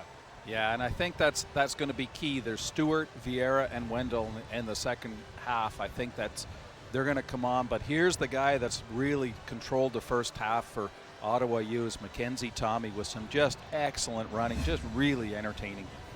There you see the numbers, Tony, and the score is pretty close, a 4-point advantage after the first 30 minutes, but both teams with over 200 yards in total offense, but the most glaring number on that board, the penalties. Carleton 9 for 123 yards. Yeah, the coaches must be just doing backflips over that. And a lot of them have been after the play, behind the play, those kinds of things, just, not thinking type of penalties. But one of the keys here is that the yards passing by Carleton has just been great, 130 yards right now, and they've been doing really well. So I think that the 34 yards by Ottawa U GGs, that's the thing that's going to change in the second half. They're going to come out and do a lot more passing. Well, it's definitely going to be interesting. Head coach Jamie Baresi from the University of Ottawa told Steve Stringer that they've got some other things up their sleeve, but they're not going to tell us. Right, Steve? That's right, indeed. He wasn't going to let me know, but I'm sure he's got his troops. I'm sure he's got his troops coached up and ready to go, and here they come back on the field. We're going to throw it a break, and then after the break, we got the second half coming up. It's the 2014 Panda Game. The Ottawa GGs and the Carleton Ravens here on Rogers TV.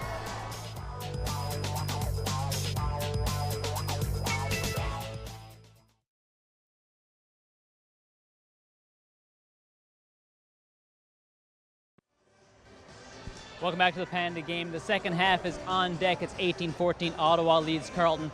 Head coach Steve Samara, the Carleton Ravens. Steve, you're down by 4. Your assessments of the first half, what did you see? Just a little bit of lack of discipline that really hurt us. I found like we gave them field position when we shouldn't have, and I thought we did some good things. We moved the ball at times and we stopped them at times, but unfortunately penalties really came back to hurt us. Your defense held them to basically special teams points through about a quarter and a half. And to keep that offense from getting rolling, what do you do in the second half? We just got to be very disciplined. In the defense, we got to stay in our lanes and not let their quarterback run. He's a great player. He's a great athlete, obviously. And on offense, we just got to make some plays and hope that we can hang in there. Appreciate the time, Steve. Good luck in the second half. Thank you. Dan, Tony, back up to you. Thanks so much, Steve. Steve Sumera coming in last year as a first-year coach. Of course, he spent years at St. Mary's, starting the Carleton program off 0-8. Nobody really expected much from the Ravens last year, Tony. A little bit more expected of them this year, and they're bringing the level of expectations. Those level of expectations are being satisfied right now with the Ravens posting their first victory last week against Waterloo, and really step for step with the University of Ottawa GGs here in the 2014 Panda. Yeah, I think, and the first half has shown where Carleton is right now. They're right about, pretty close to even with Ottawa U. Ottawa U has always been in the top few in the league, and Carleton's right up there right now, so this would be a really interesting second half. Here's the kick, taken by Javari Bennett at his own goal line. Bennett still on his feet. Bennett at the 30. Oh, just tripped up. He had all kinds of real estate in front of him. Ty Cranston tripped him up at the 30, and he fell down at the 37, but a good return of 37 yards by Javari Bennett, and the Ravens get the football to start the second half. Well, watch how many tackles he breaks here. He just steps over everything. Look, nice little lateral moves, little burst of speed, and right there, just the saving tackle, because if you're right, Dan, if he had got one more step under him, he would have been gone. Gorgachuk started the football game, and he starts the second half. The give to Aduse, and Aduse quickly wrapped up by Lucas Brenton after a pickup of perhaps 2 yards. Second down, 8 yards to go for the Ravens. And we talked about Jamie Baresi having some aces up his sleeve, Tony. I wonder if Steve Sumera is going to throw a couple of cogs into the works. He might, but they don't need to change too much. Carleton's doing pretty well right across the board. You may bring in a few new offensive plays, but nothing too different. Gorgachuk goes down. Rashid Timbilla has been in his face all afternoon, and he got him again there. Well, he just comes through so quickly, and Gorgachuk sees him, boom, just lowers his shoulders because he was going to get run over by Timbilla.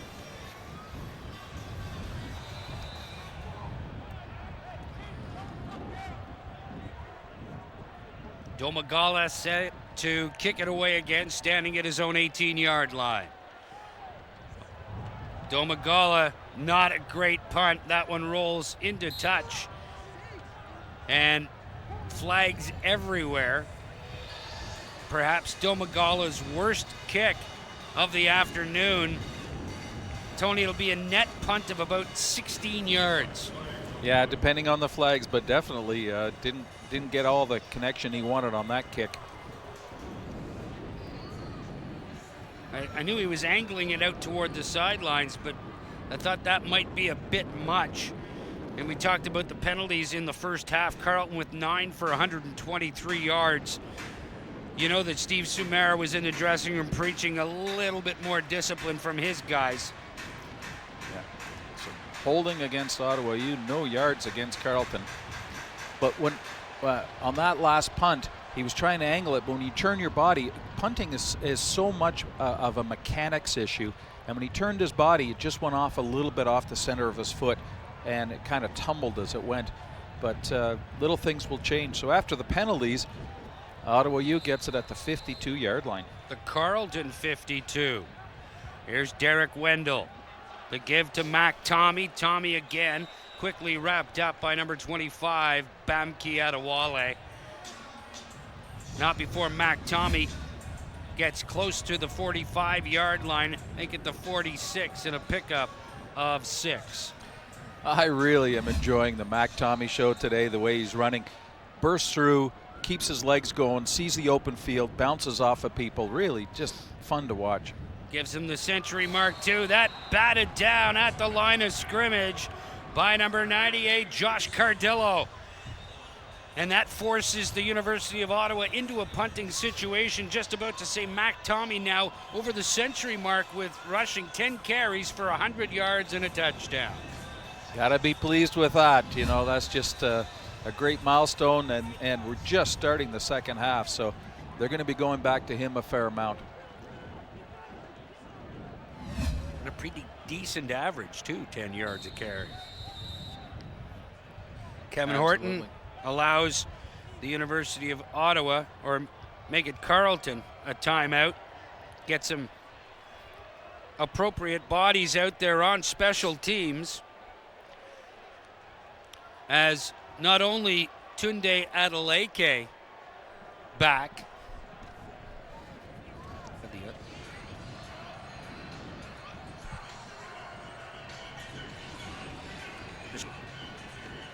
so nice to see Adeleke back into the game here. I think Carleton may be going for the block of the ball. Fake punt finally. They get it away. Adeleke takes it at his own 7 with a little bit of room on the sideline. Takes as much as he can before finally being pushed out by number 44, Nick LaCour. And it's first down, Carleton at the 13-yard line. They get the football back for their second possession of this second half. And there's a look at Dominic Bellardini playing hot potato. Well, there's a penalty against Carleton here, and it's I didn't quite make out what the penalty was.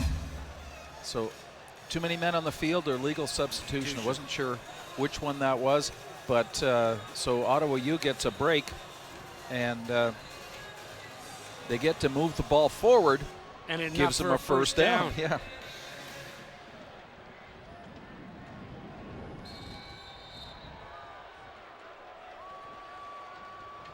Wendell, the give to Mac Tommy. Tommy, Adeleke moving up from his corner position to stop Mac Tommy after a pickup of 2. So they're really working Mackenzie Tommy today, but he's been up to the task. He's just very hard to stop. He's just running, having an excellent game. Wendell in trouble, throws that one, intending it for Stewart, incomplete. Good coverage there by Nathaniel Hamlin. No, make that number 28, James McCallum, the first-year art student from Mississauga. They're providing great defensive coverage and really not giving Wendell much of a target to throw at. Well, an interesting thing Ottawa U did right there is they leaked Mackenzie Tommy out of the backfield. So Wendell had the ball, was looking downfield. They had their outlet pass over here to Tommy. They could have just lobbed it over, and he had pretty much a clear shot towards the end zone. 45-yard field goal attempt by Lewis Ward, and it's wide right, taken 11 yards deep by Adeleke, and he runs it out and takes the high tackle there, and now there'll be some pushing and shoving. Will Green getting up high on Tunde Adeleke. Wow. That was a rough tackle for sure. Adeleke, see the little burst he had here. Watch him catch the ball, runs out normally. Watch this right here. 3-4 steps and he's out 12 yards, and he got caught up around the face mask and brought down. That'll be a 15-yard penalty, I would bet. And it gets the Ravens out of the shadow of their own goalposts. Yeah, that's what they're calling. Looks like a high tackle call is what they've called it, and it brings them up to the 35-yard line. At the high school level, if you bring the ball out on a field goal, an unsuccessful field goal attempt, the ball automatically comes out to the 20, add on the 15 from there, and you've got the 35. Gorgachuk now in trouble. Gorgachuk throws that off, completes it to Behar, and Behar wrapped up there by Tanner Kerr, but not before Behar picks up 12 and another first down. Well, look how calm Gorgachuk is here. He's under pressure, just dances around a little bit. Nice little flick pass, and it was just perfect, right on the money. You know, that's a really difficult pass to do when you're running like that, running to one side and throwing against your body. And just did a great job of it. Nathaniel Behar, 6 catches for 133 yards and a touchdown. Little play action. Gorgachuk rolls out, completes that one to Van Weinsberg, and Van Weinsberg out of bounds, or stopped at the 52 after a pickup of 11 more. So another first down for the Ravens. And there you see the mobility of a young Nick Gorgachuk. He's looking one way, turns his body around to throw against the grain, and that last one rolling around to the right to find Van Weinsberg. Yeah, he's very mobile, can throw on the run to both directions. You've seen it here the last couple of plays. It's just been excellent.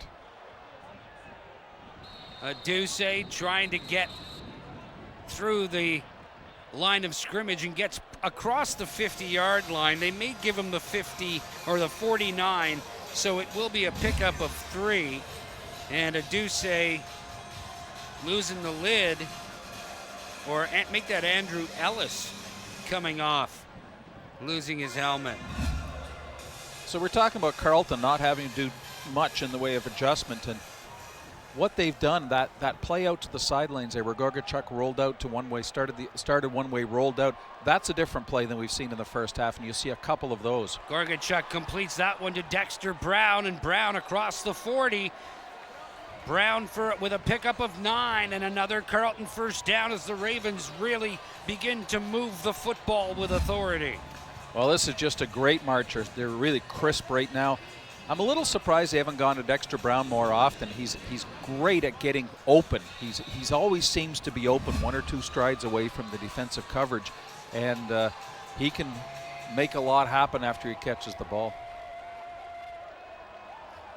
Gorgachuk sets up, quick release, has his man Dexter Brown once again, but number 21 Ty Cranston has been a thorn in the side of the Carleton offense all afternoon, there to make the stop on Brown after a pickup of 8. Well, once again, a new play in the second half. Carleton coming out. What they do is they just slide out the slot back down the side.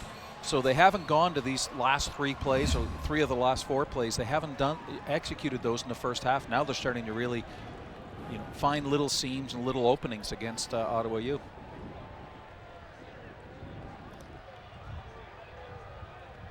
Give once again to Bennett. Bennett caught, wrapped up in the backfield. Not much of a gain there for the Ravens. So it'll be 3rd down. And from the 32, do they send out the field goal unit? They're sending out Adam Graves, a running back used sparingly. He'll be called into block, and here comes Jesse Mills, the Ravens' other quarterback with Gorgachuk. And on 3rd down, they're going to go. 3rd down with less than a yard. Mills in at quarterback, much bigger than Gorgachuk. Tries to follow the big guys up front, gets across the 30, needed to get just beyond the 30-yard line for a first down, and it all depends on where the officials spot the football. That'll be enough, and Jesse Mills gets the job done, and Carleton keeps the drive alive. Well, watch what Carleton did here. So Jesse Mills just takes the ball and goes, but there's only one player in the backfield. They sent a few receivers out, which meant that Ottawa U had to spread their defense out.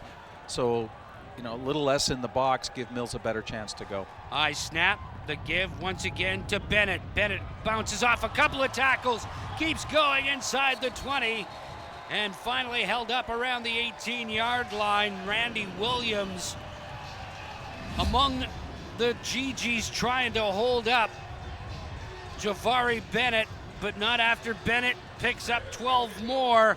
And that was all Javari Bennett on that play. Absolutely. You see that one little move there right at the line of scrimmage. He ducks his head down under the tackle.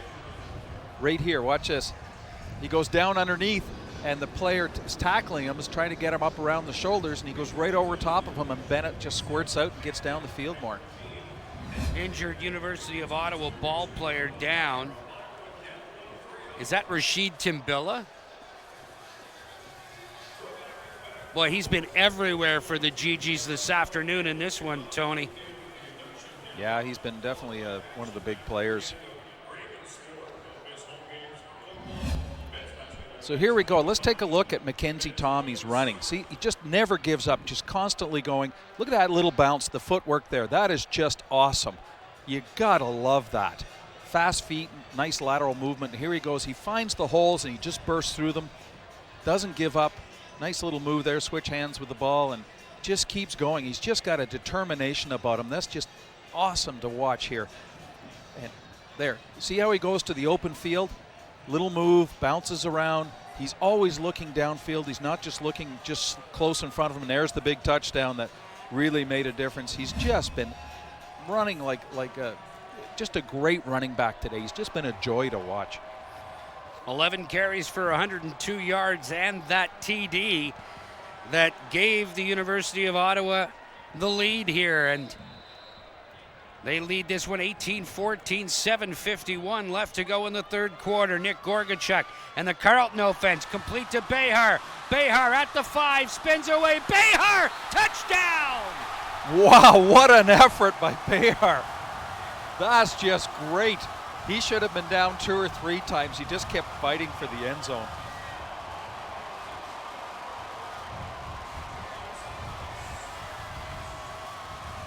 So good decision to go for it on third down a couple of plays ago, but watch this. Right there, tackle, tackle, tackle, tackle, tackle, into the end zone. He should have been down. What a great hard run. That's just sheer determination to get in there. Wow. Domolgala converts it, 21-18. Another lead change, Tony, in this one. And it would appear that this 2014 edition of the Panda is going to go right down to the final ticks of the clock. That's just a great, we had to see that one again. This is just a perfect run. Catches the ball, just keeps fighting. He should have been down about the 8-yard line. He bounces off a number of players, breaks tackles, and then lunges into the end zone and stretches out to get the ball across the goal line before he goes down. Just wonderful. But as you say, Dan, this game's been back and forth all day. This has just been a great edition of the Panda Game. They're usually always a great game, lots of excitement, lots of fans, but this one has been just a treat to watch. 5th lead change.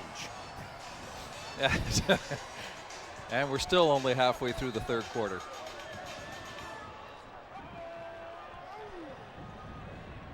Ravens kickoff. Vieira takes it at his own 10. Here's Bryce Vieira taken down hard at the 40, or a return of 30 for Bryce Vieira. Number 34, Travell Wisdom, making that tackle on special teams, and Derek Wendell. And the University of Ottawa offense out there once again, beginning this series at their own 40-yard line. First down, 10 yards to go. Wendell sets up, throws, completes that one to Tristan Bailey. How did he hold on to that one? That was a fantastic catch. There's no way he should have held on to that. He had 2 players all over him, 1 player right in his arms. But perfect pass by Wendell, right off the fingertips. Look at that. Just brings it down and hangs onto it, squeezes it in. So the coaching, you know, when you coach receivers, and he would have had this quite a few years ago, not just now, make sure you get your hands on the ball, bring it in. You may get hit, but bring the ball in. He did a perfect job of that. First down, Wendell, the give to Mac Tommy, and he's got nowhere to go. Number 97, Stephen Carty, along with Leon Cenerini. They've been quite a defensive combination for the Ravens in this football game. And we saw Cenerini a year ago, and we commented on his skill and his quickness and his ability to read what is about to happen. Yeah, and last year he was an 18-year-old playing in this league. He's 19. Like he's got lots of years ahead of him. Little screen for Stewart, read perfectly by Tunde Adeleke.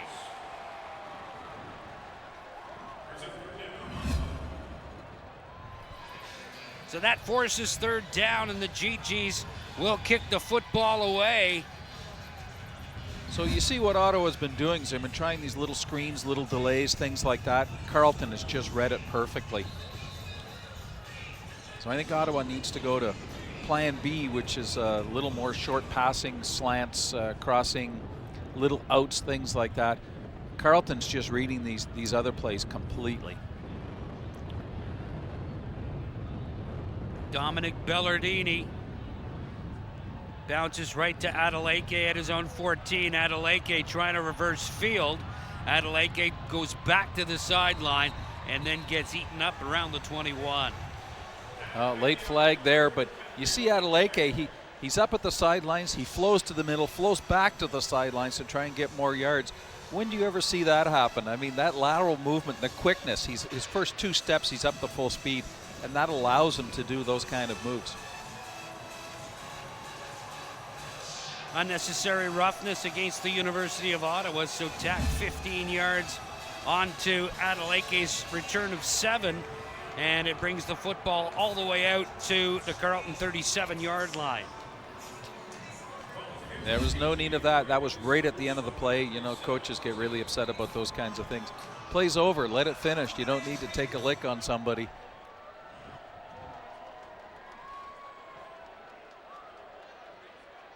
Nick Gorgachuk still in at quarterback, sets up, throws, little screen for Behar. Behar into the secondary, and a pickup of 11 and a first down for the Ravens. Well, I like this play calling by Carleton right now. They've done the whole last series and then starting again this series. Watch this play, looking downfield, and the receiver just slants back in towards the middle with a ton of blocking, like just a perfect little screen style play, and the blocking gets out in front of him going downfield, and he comes up behind them, just follows the blocking. Gorgachuk play action, sets up and throws, just basically throws that one away with Behar in the vicinity. Well, again, you know, good heads up play by Nick Gorgachuk. He didn't get flustered. He knows the pressure's coming. This is going to happen throughout the game, and he rolls out, and then when he sees there's nothing there, he throws it far enough to get a not get a penalty on it, but that one's definitely thrown away. See what he did there? All you have to do is get it past the sticks in the vicinity of a receiver, but not get it so high that it can be intercepted. Adam Zucino in the ball game now for the Ravens, but it's a passing situation. Gorgachuk forced out of the pocket, looks to the sidelines over there looking for Wilson Birch, but it goes incomplete. Close coverage there from Randy Williams, number 23 of the GGs, and now the Ravens are forced to kick it away with 4:46 left to go here in the third quarter. Well, this is a defensive adjustment that Ottawa U has done in the second half. What they're doing is they're sending more players in and putting a lot more pressure on the quarterback, not giving him time to set up or set out those long bombs down the field. So now it's a coaching issue. Carleton has to adjust to that, and Ottawa U's done a good job of sending the pressure. Nice punt there from Domagala, and no return as Vieira forced out of bounds at the 20-yard line, which is exactly what both of these coaching staffs want from their special teams, Tony. Get the ball out of bounds. You don't want Tunde Adeleke returning one for a touchdown. You don't want the same thing from Bryce Vieira either. Exactly. It's a really good strategy. Like you said, Dan, just angle it out, get it really close to the sidelines, or preferably out at the sidelines, and nice and deep. So they're starting out at their 20-yard line, which is, not bad, but great for Carleton. That was a really good punt. Wendell. The give to Mac. Tommy, big hole. Tommy at midfield, finally brought down around the 52-yard line. A gain of 33 for Mac Tommy. Well, so his numbers just continue to grow. Oh, he's having a terrific game. You know what's really good here? Watch this play with the way it opens up. This was a really well-designed play. Fake, the reverse, and then the hole is open in the middle and he just burst through it. Just a really, really well-designed play. And there's Tunde Adeleke down again, but nice run by Tommy. And you see right at the end where he puts both hands over the ball. He knows he's going to get hit. You don't want to fumble it. He just covers it up and hangs onto it nice and tight. Just a great run, but what a well-designed play. That was just excellent. I love that play. Adeleke made the tackle, and he's the injured Carleton Raven. Yeah, second time he's shaken up, but he usually just shakes him off and walks him off and comes back in the game as well.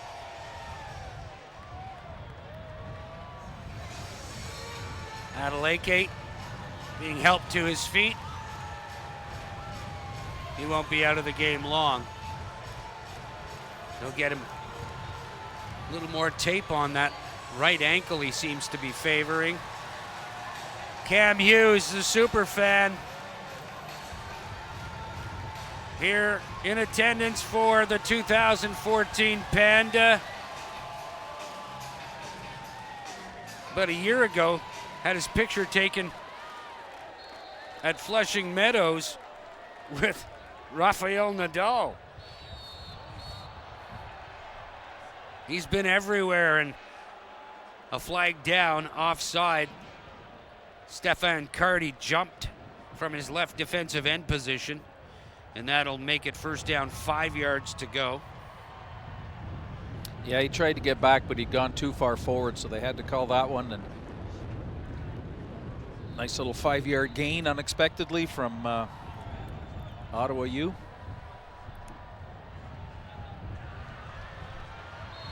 Little pass outside to Mitch Baines. His first touch of the football game.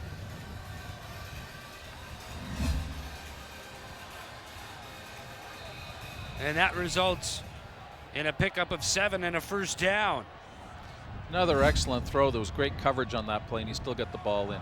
Stewart has the football. Make that number 88. Ben Fisher with his first catch. So maybe that's what Jamie Barisi was talking about using everybody, throwing the ball around more and bringing more people into the game. Yeah, shorter passes, quick passes, little slants, little outs, things like that. That's what they need to do, and they're absolutely doing it.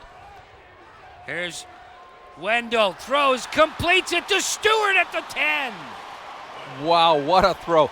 Now, watch what Wendell's doing. He's rolling around, and he throws sort of off the, like, twisted body off the back of the right side, right in, and pinpoint pass right straight down through between all these other players. There's a Carleton player down on the field here. Is it Tunde again?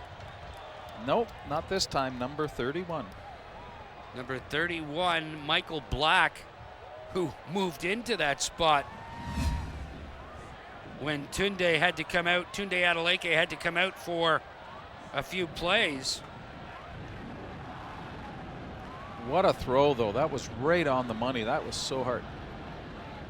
Oh, there he goes. It looks like he got hit straight on and just shaken up there. So hopefully he's all right.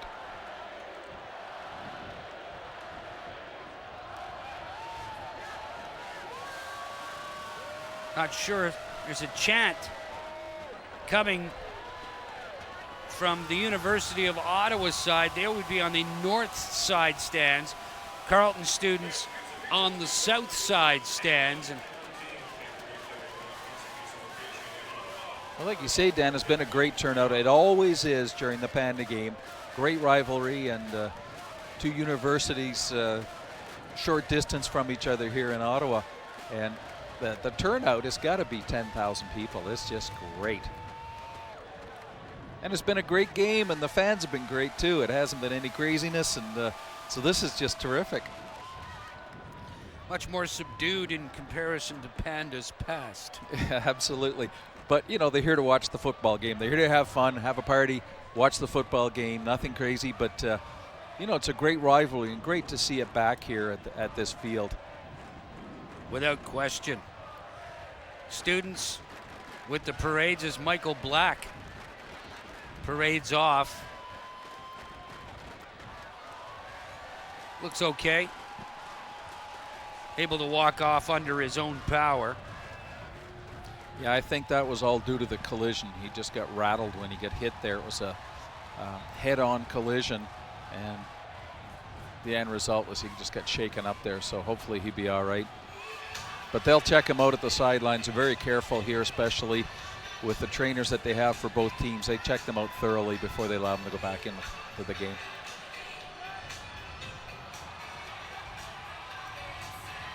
First down, 10 yards to go. The GGs can get a first down without scoring a touchdown. The line of scrimmage, the Carleton 11-yard line. Here's Wendell, looks to his left, reverses flow, dumps it off for Mac Tommy, and he's caught again. Stefan Carty, number 97, coming up with another big play for the Ravens. Well, there was the little outlet pass that he had. This was set up before, and he had the outlet, but what a great job of reading that play and doing the coverage. Great job to recognize that there was an open player, and great job to come up and wrap him up. So the loss is 4. It's second down, 14 yards to go. Wendell has everybody out. Wendell, lots of time, looking over the middle. Too high for Ben Fisher. Incomplete. Fisher looking for a flag on that one, but I think the officials were correct in not calling it. He got handled and started to be tackled just as the ball was at its highest, just going over his hands. Watch right there. See how it was, the ball was there before he got touched. I think it was a great non-call by the officials. Great angle from our end zone camera. And now Lewis Ward will attempt a 21-yard field goal attempt to tie the football game, and he does.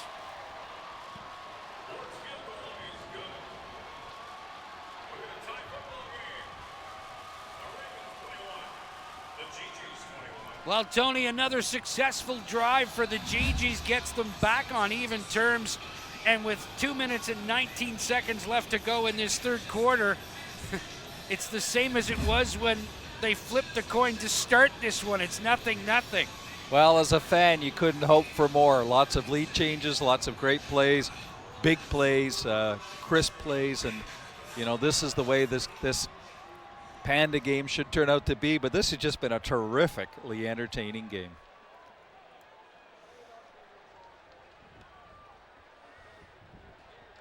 Gargachuk for Behar. Behar with a head of steam.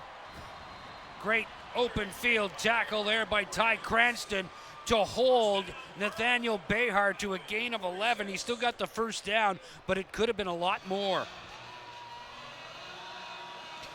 Well, there was a great job of blocking by the Carleton receiver, but an even better job right at the end. Watch as he goes out here. Watch the cornerback for Ottawa U in white. He fights off the block right at the right time and comes up to make the tackle. That play could have gone for a lot more. That was a great defensive play. Bennett, Javari Bennett, wrapped up by number 44, Nick LaCour, the graduate of St. Peter High School in Orleans, now starring for the University of Ottawa GGs, making the stop on Javari Bennett after a pickup of 4. Well, a great job here by the O-line to make the holes, but even better job by Ottawa to fill in. You know, the local players, there are a ton of local players in these two teams that have come up that we've all seen on Rogers TV over the years. There's a chance once again for the Ravens.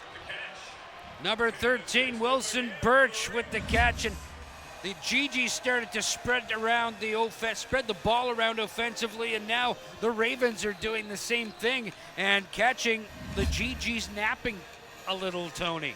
Well, I think it's you play the first half one way and you come out with a few changes and wrinkles, and Carleton hasn't done a ton of them, but they've done probably 5 or maybe 6 changes like that, and it's been really effective for them. Javari Bennett picks up about 5 before he's gang tackled, led by a group with Nick LaCour at the helm. Well, I like the way Carleton's mixing it up. You notice what they're doing. They're going up the middle, slightly off tackle, wide to the right, wide to the left. It's just spreading the defense out and keeping them guessing. So Ottawa U, it's hard to predict what Carleton's going to do next. Second down, 5 yards to go. Gorgachuk out of the shotgun. Sets up, quick release for Behar. Behar tries to get outside. He needed to get to the 40, and he's pushed out of bounds at the 41. The pickup is 4, and the Ravens are looking at third down. That's third down and not very far to go. It's going to be less than a yard. I love the way Gorgachuk just takes it, looks out, throws the ball. He has it, it's gone right away, and it's right on the money. So he gets the ball, and he looks, throws all in one motion. It's just terrific to watch that. Gorgachuk still in. Jesse Mills came in the last time Carleton gambled on third down, and it looks as if he's coming in again. A bigger guy to follow the bigger guys up front.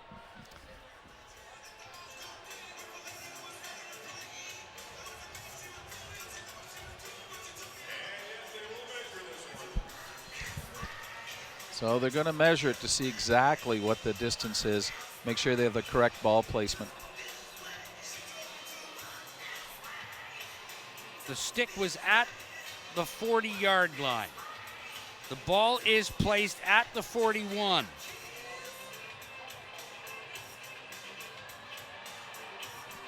And it's a full yard, Tony. Yeah, definitely is a full yard.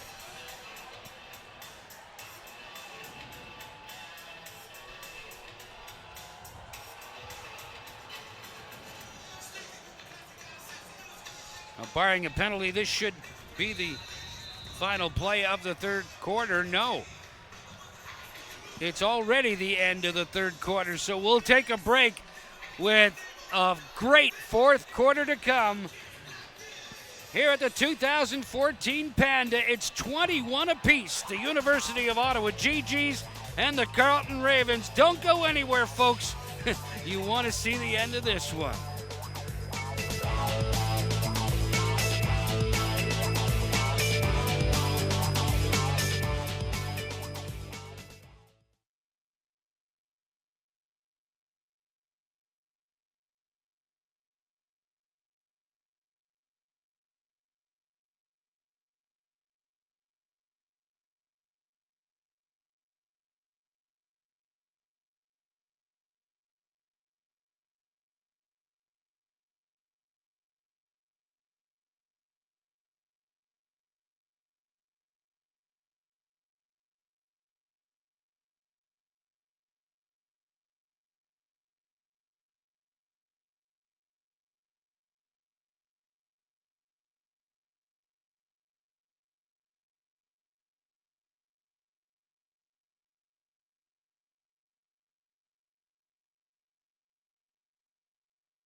The more than 10,000 people here at TD Place enjoying this one, as are we. 21 apiece at the end of three quarters here in the 2014 Panda. Tony, lots of highlights in this football game, and the third quarter no exception. It's just been a terrific game.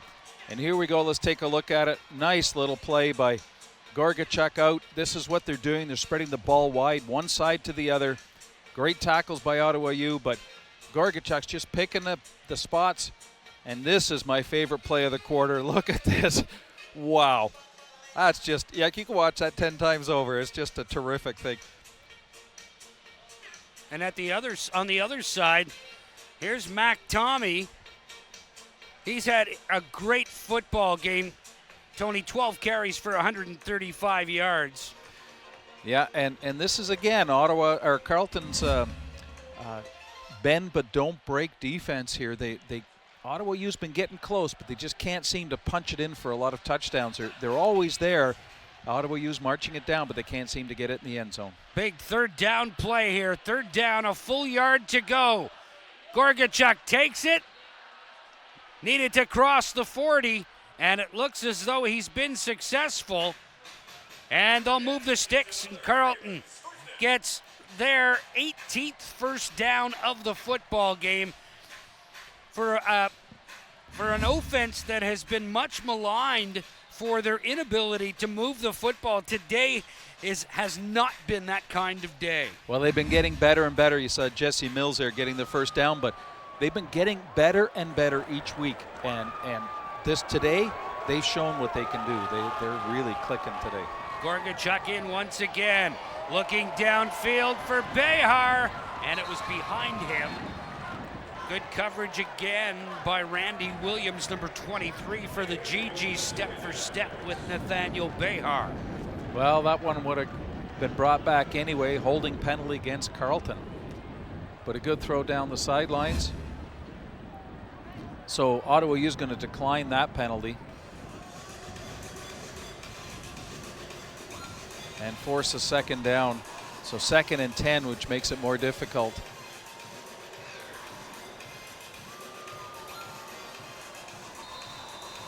But you see that both teams now are spreading the ball around, new plays, different plays, trying to throw the defense off. It's been really good coaching, really good offensive coaching here. So 2nd down, 10 yards to go. Gorgachuk in the shotgun once again. Javari Bennett. Gorgachuk swings that one out for Behar once again. He needs to get to the 30 and drags the pile. Actually needed to get to the 29 and got very close. They'll move the sticks. The gain is 10, and that on 10 catches for Nathaniel Behar, 169 yards. Wow. What I like about that play is it was set up really well. Behar kind of flows out from the inside towards the sidelines, and he had 2 of the receivers up blocking in front of him. Here comes the blitz. Gorgachuk sees it, dumps that off for Stefano Napolitano, and just threw that sort of sidearm. It looked like Dan Quisenberry was unloading that throw. Yeah, and Stefano Napolitano is down. Well, this is a great play. Look how you're right, Dan, little sidearm. And he went down because the player landed on top from right on his hip. So Stefano Napolitano get hit right on top of the hip. That's what they're going to stretch out now. When you get hit like that, it pulls the front, the back of the leg, and the hip. So there could be a lot of different things happening there.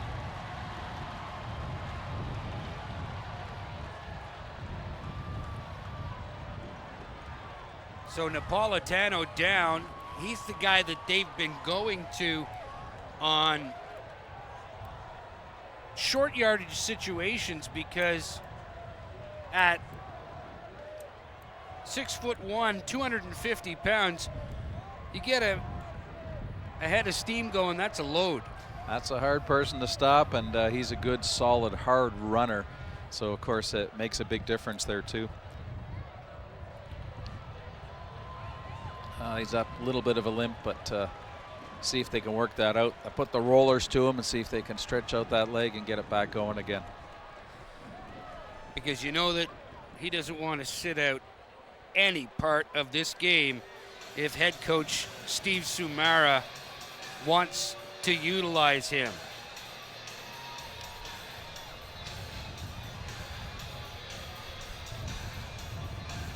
Total offense for both of these teams, Tony. 343 yards for the Ravens, 320 for the University of Ottawa GGs. So almost 700 yards of offense in this football game. It's been a pleasure to watch and call. Here's Gorgachuk looking to the outside, intending that one for number 13, Wilson Birch. But a little breakdown in communication. Birch made his cut much too late. Yeah, a little bit of confusion there. I think that was the issue. But I think that was all due to the DB spinning the receiver around, not letting him get to his position on the field. I'm pretty sure that's what happened there.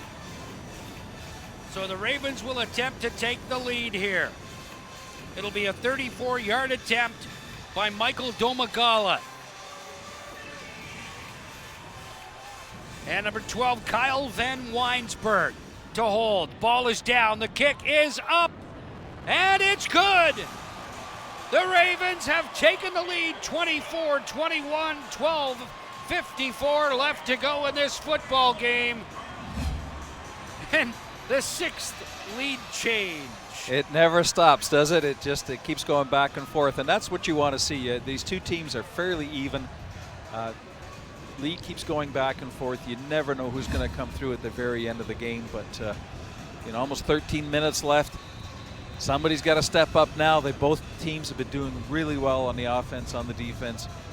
It's been just an entertaining game.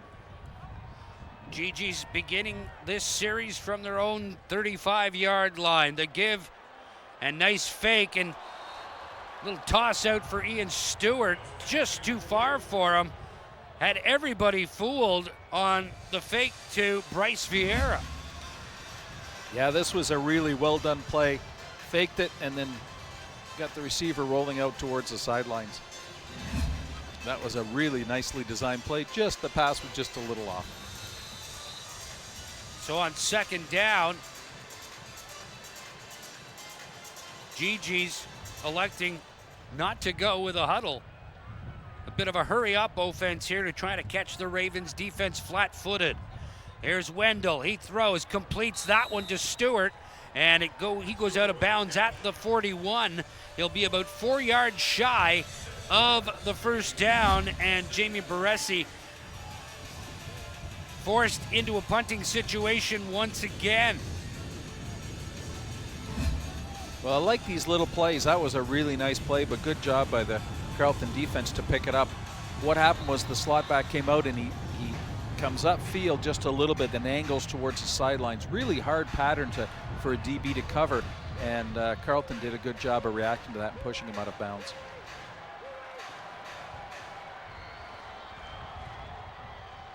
Dominic Bellardini's punt. Flag flies. Bellardini bobbled the snap once again, gets the kick away, and it hits a University of Ottawa player.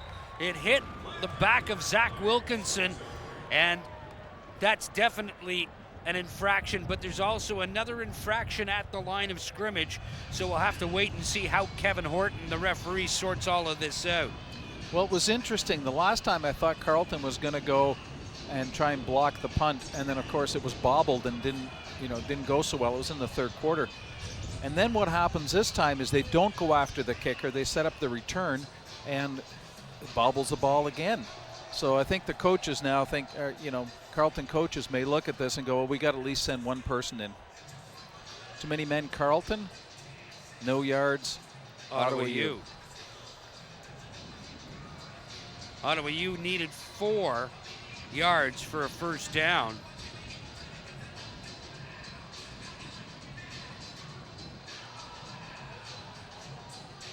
The too many men penalty would probably be assessed first because it happened first. And that would go against Carleton, and it would give Ottawa U enough for a first down.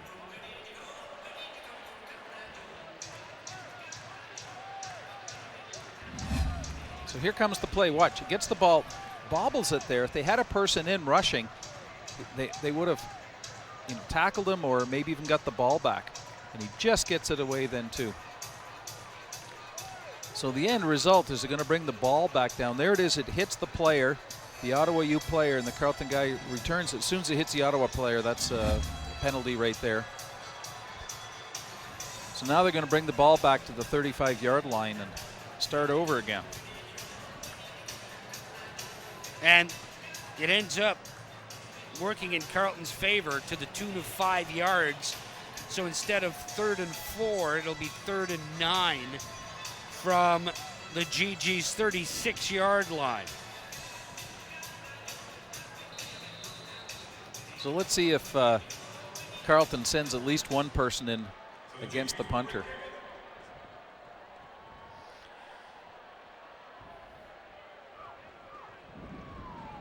Bellardini waits at his own 21, gets the kick away, another end-over-end kick that bounces into the hands of number 8, Dexter Brown. Brown returns 9, and the Ravens get the football back at their own 53-yard line, actually right at the midfield stripe. 55 yards to go to score a major for the Ravens with a little over 11 minutes remaining in the football game. Leading by 3, 24-21. Well, that worked out to Carleton's advantage. That's a pretty good position for the football for them. Gorgachuk again throws the screen out for Dexter Brown. Brown breaks a tackle, fumbles the football, but it goes out of bounds. It will remain Carleton's ball, but Brown had the ball knocked out of his arms, and fortunately for the Ravens, it went out into touch. Yeah, as I mentioned before, I don't know why they're not going to Dexter Brown more. In this half, they have done it a lot. So he comes right across the line, curls out, breaks a tackle, and keeps going. He can make a lot happen after the ball, but it just popped out of his hands right there. But a good gain for Carleton. Gain of 15 for Brown. First down, 10 yards to go for Carleton from the Ottawa U 40-yard line. That'll be good for a pickup of 4. Javari Bennett, the ball carrier. We see Carleton, they're doing, again, Ottawa U's doing the same, but Carleton in particular is doing different plays each time. Up the middle, off to the side. A slot back comes back across and goes upfield. So they're mixing it up an awful lot, which is a really good thing for an offense because the defense has a really hard time with that. Second down and 6, another high snap. Gorgachuk able to bring it down, got to get rid of it, and he throws it out of bounds. Yeah, another smart play by Gorgachuk. Too much pressure on him. He should have been done. And what he does is he rolls out, sees that there's nothing there, fires it out of bounds in a legal fashion as well, which is even better. So there's another player down for Kyle Carleton. Van Weinsberg. Looks like he's cramping up a little, Tony. Yeah, he pulled something or he's cramping for sure.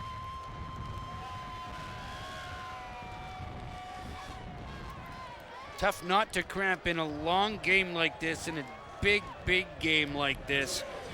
It's really important to stay hydrated. Yeah, that makes a huge difference. But, also it's a lot of stress on the body for these stop-start plays and angles. Good shot of a Panda fan there, all dressed up and having the hat to match. So now we get to see what Carleton's going to do. Third down, about 7 yards to go. A little far for a field goal, so I think they're going to have to punt it. But the key is to try and get it just down inside the 1 yard line. They're trying a field goal, Tony. Michael Domagala is out there. Van Weinsberg is the normal holder. So Gorgachuk will hold. The ball is spotted, or will be spotted at the 43-yard line. So it'll be a 43-yard attempt for Domagala. With the wind at his back, Domagala's kick. Does it have enough? Yes! 27-21 Carleton. Wow, he just got that one over the bar, but that's all it takes. What a great great thing. And you know, you talk about Gorgachuk holding. When he was playing in the Ontario Varsity Football League, he was the regular holder for the field goal kicker. So he's had a lot of experience in that. But what a kick. Look at this, gets up underneath it, crosses a bar by a couple of feet.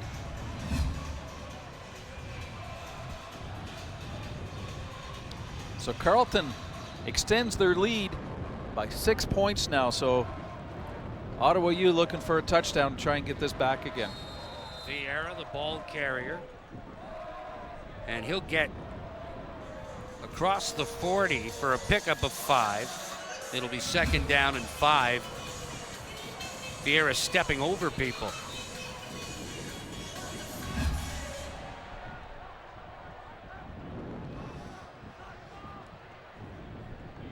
Fake to Vieira. Here's Wendell taking himself. He has the 1st down.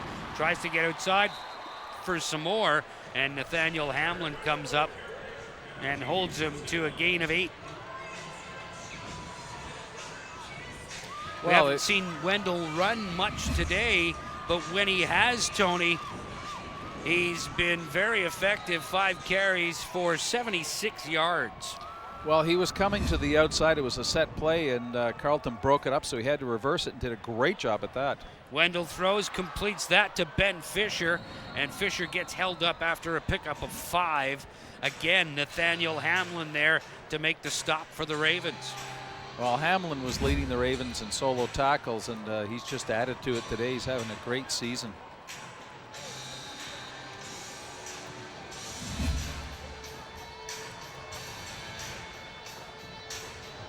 Unassisted tackles 4, and he's been in the last 2, so that's 6.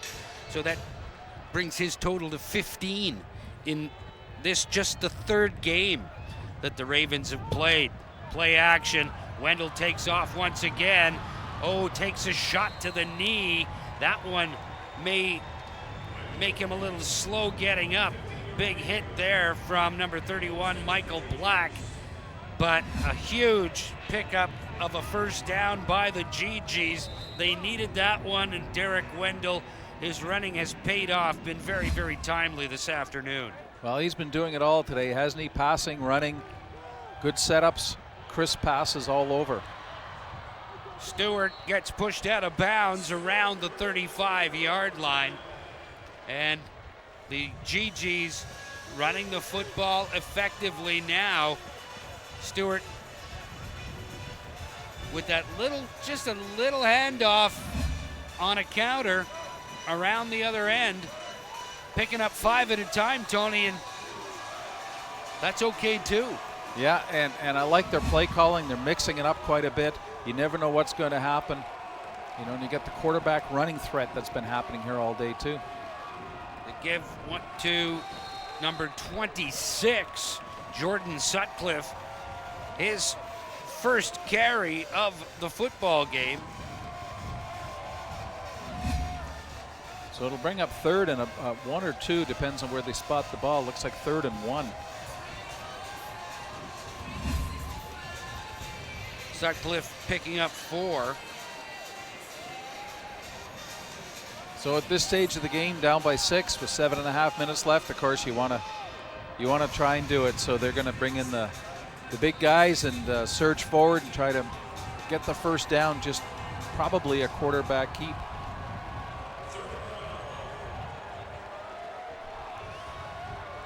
$7:19 left to go. 3rd down, a yard to go for the GGs on the Carleton 33.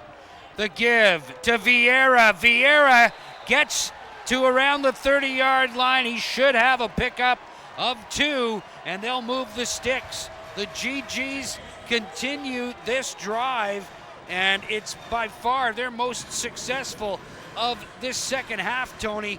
They've scored just a field goal, a 21-yard field goal with about 3 minutes left to go in the 3rd quarter. Their only points of this 2nd half. Here's Wendell once again. Wendell sets up, throws over the middle, downfield, looking for Stewart. Did he catch it? No. It bounced off the turf. I think it hit the turf and into his arms. That's what I think happened. It went off the turf and into his arms. Was it Tunde all over him over there? Yeah, Tunde Adeleke. Right there, and Adeleke almost gets it. Oh, no, there it is. It went off Tunde Adeleke, off his leg of Stewart, down, hits the ground right there. I thought it was going to be one of those Antonio Freeman catches that never, ball just bounces around and doesn't touch the ground. Second down. Here's Wendell rolling to his left, sets up, throws back to the right, and he's got Nick Dagger. Dagger spins away from one tackle, gets inside the 5 to the 4. Wow, now I love that play. That was just a really well done play. They flow to one side. Watch everybody coming over to this side, including the offensive line. Wendell stops and gets the guy crossing back against the grain. Just a great play call there and good execution.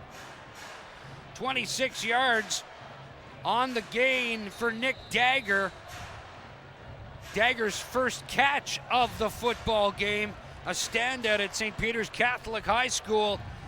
In his high school days, he made a big play there. Here's Wendell, the quarterback keep into the end zone for the touchdown.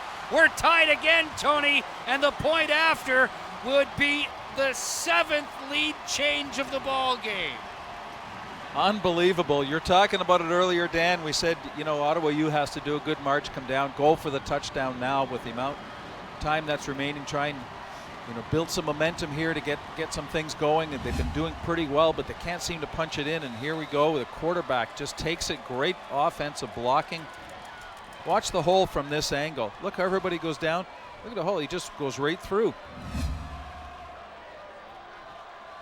Lewis Ward's kick is through.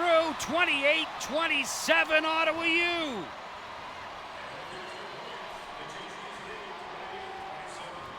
So let's look at Wendell's running abilities here. Here he goes, going to throw, gets pressure, starts to roll up, but holds it down again. But look at it, he's just a great open field runner. And then once again, pressure on, he decides to go, and he's got lots of speed, sees the field really well down around the corner. And here he goes again. Gets caught from behind though on that one, but this one here, he fakes it. This is just on this last series. He comes down, big run, gets a big hit, but he's going for the first down for sure. And then at the end, he just kind of rolls off the offensive line in for a touchdown. What a great game for Derek Wendell. 7 carries, 94 yards, and a TD. Certainly deserving of consideration for your Kunstad Sports Player of the Game, Tony, but there are a lot of guys in this field this afternoon that are worthy of that kind of consideration. There's a long string of them today for sure. At the 13-yard line, it's Bennett. Bennett out across the 35 to around the 37, but there's a flag down. The Ravens get the football back with 6 minutes and 1 second, trailing by a single point. And Tony, we talked about the 62-yard single that Ottawa U got in the first quarter, 4 minutes and 40 seconds into it. How large that could loom later. The GGs have a 1-point lead. That's right. That's been the difference right now, is that one single that was so long. Just a great kick. He angled it away from the returner and it rolled through the end zone. But it's the difference in the game right now, as you called earlier, right at the beginning, Dan. Gargachuk swings that one out. Bennett, Javari Bennett, sidesteps one tackle and gets out of bounds around the 46-yard line. He'll be a couple of yards shy of a first down. They're going to spot him at the 45, so it'll be a pickup of 8 for Javari Bennett. Well, he did a great job there breaking that tackle, then lunging forward. But a good run. Curiously, he caught that on sort of the inside shoulder. He had to spin around a little bit, and that probably took a step or two away from him. On second down, Gargachuk to give to Bennett. Sidesteps a couple of tackles, dives into the front line, and gets to the 50-yard line for another pickup of 5 for Javari Bennett. But a first down, they move the sticks again. You know, both of these offenses made some nice little adjustments at halftime, and look what they're doing now. They're both marching up and down the field. Just been great. I like that, the fact that the coaches decide to make these little adjustments, these little changes, and they work out so well. Gorgachuk on the shotgun, the give to Bennett once again, the workhorse. Hit immediately at the line of scrimmage by Jackson Bennett. No relation. And Javari held to a gain of 3. Well, they've tried a couple of similar plays now, so second down, about 7 yards to go. Let's see what they come up with. Maybe a little swing pass out towards the sideline that was so successful for them earlier. 2nd and 7. Definite passing situation for the Ravens. Gorgachuk putting it up for Van Weinsberg. He's out of bounds.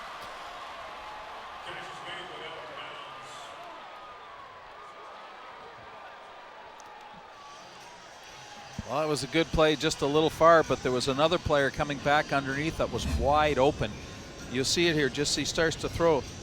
We just missed it on there because we went up for the ball, but there was a player cutting back towards the middle. He's a wide receiver, and as he came back in, he was wide open. But I think the ball had already left Gorgachuk's hands. So the Ravens will elect to kick it away, allow their defense to work their magic, get the football back, and come back and get a score. Another high snap for Domagala. He gets the kick away. It eludes Vieira. He did touch it, but he's able to get possession of it at the Ottawa 10. Wow. That was almost a huge, huge play right there.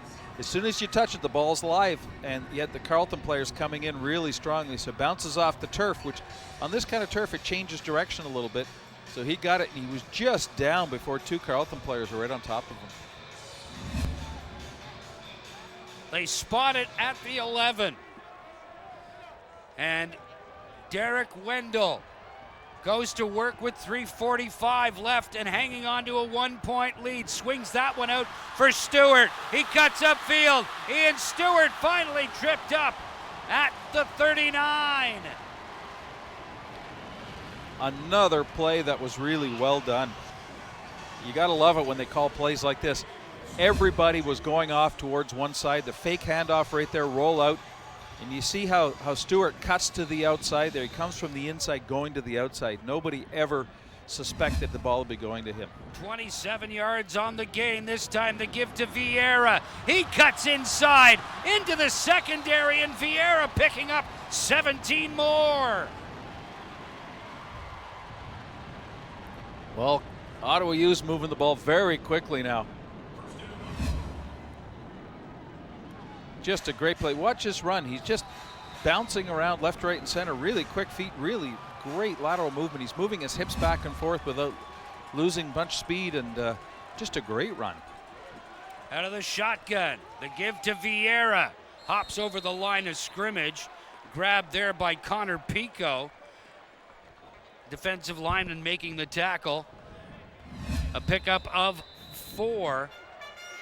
A long 4 or a short 5 for Bryce Vieira. 5 carries for 50 yards on the ball game for Bryce Vieira, a theater student from Montreal. So the officials are going over, talking to each bench, so letting them know there's 3 minutes left in the fourth quarter. They're all getting everybody set so they all know what's happening. Time ticking away. 3 minutes left to go in this football game. The 3-minute warning. Play is blown in by referee Kevin Horton.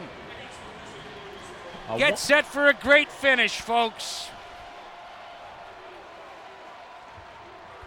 Wendell from the shotgun. Wendell once again. Throws that one out, completes it to Nick Dagger. Dagger again down to the 30.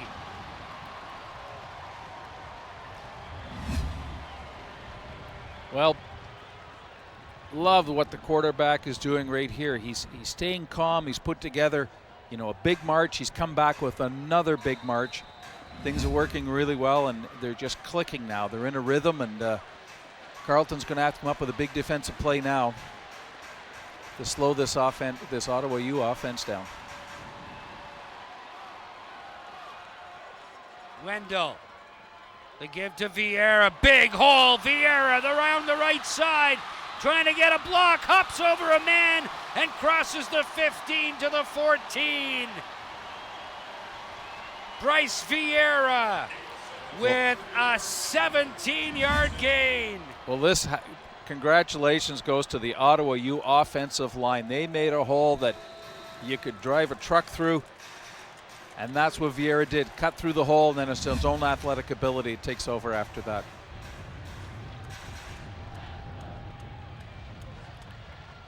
The spot is the 15. First down. 10 yards to go. They give into the pile. And Vieira gets to around the 13, a gain of 2 or 3, depending on where the officials spot the football. Big, so many first downs. It was slow starting for these offenses, but they kicked everything into gear here in the second half, Tony, and both teams have moved the ball with authority, and this has been just a tremendous football game with 1:30 left to go. And a flag goes down. Is it a time count violation? That's the indication from referee Kevin Horton. Time count violation against Ottawa U. That's what it is. But you're right, Dan. What I like is the little fine adjustments by both teams, and their offense kicks it up another notch. And both teams, as you say, have been moving this ball with authority up and down the field. This is just a great game to watch. Two fairly well-balanced teams, and minute and a half left, a 1-point game. Can't get closer than that. It's just been excitement all over. What a tremendous Panda. University of Ottawa leading in the series 33-15 since the inception of the Panda game back in 1955. And the Ravens were certainly looking to change their fortunes, but regardless of the outcome here, both teams can hold their heads tremendously high, and they've put on a great show here at TD Place. It's just been tremendous. The crowd's been great. The football's been great. The weather's held up pretty well. No rain at all, even though there's dark clouds coming in. Won't hit during the game whatsoever. But there's just been, a series of highlight type of plays throughout this game, particularly in the second half. Just been some great football to watch. The GGs will attempt a field goal, and it will be a 20-yarder by Lewis Ward, and this will force the Ravens to score a touchdown if they want to win. Ward's kick is up, and it's good. 31-27, GG's, but the Ravens are going to get the football back.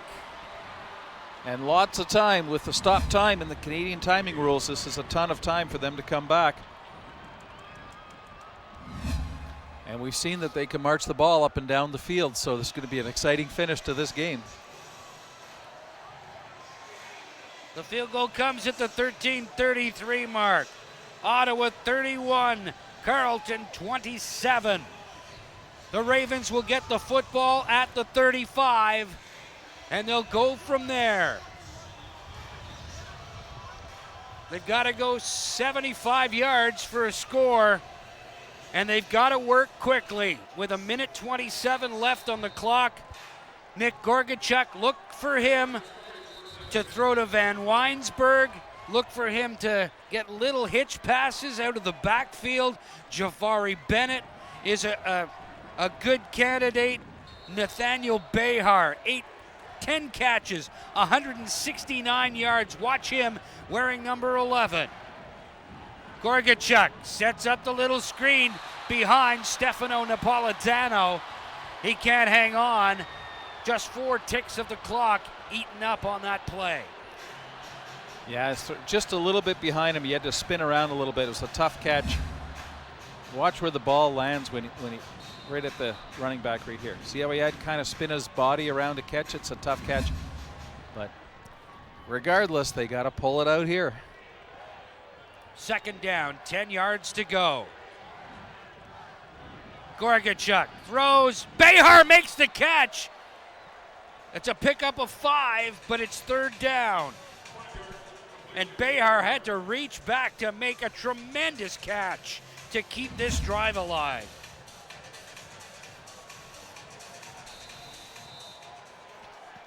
You know, one of the things we haven't seen today, except for early on for the touchdown, was Nick Gorgachuk running with the ball. He's a great open field runner as well. So I think as time ticks down, you may see him take off once or twice. 1:05 remaining in the ball game. Gorgachuk on 3rd down, incomplete. The GGs will run out the clock.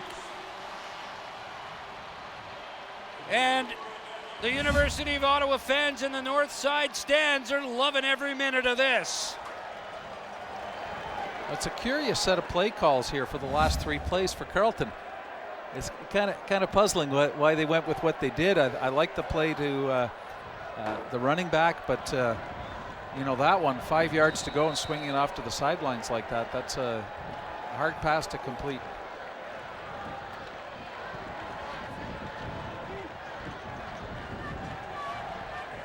Wendell throws, rolls to his right, tripped up. Nice play there by number 28, James McCallum, up from his linebacking position to come in and trip up Wendell. 56 seconds remaining on the clock. And all they need, Tony, is 1 first down, and that will pretty much seal it. They can take a knee the rest of the way. I think that's what that last play was set up to do. They were rolling out, and as they were rolling out, they were setting it up for a nice short 10, 12-yard pass down the field to get the first down.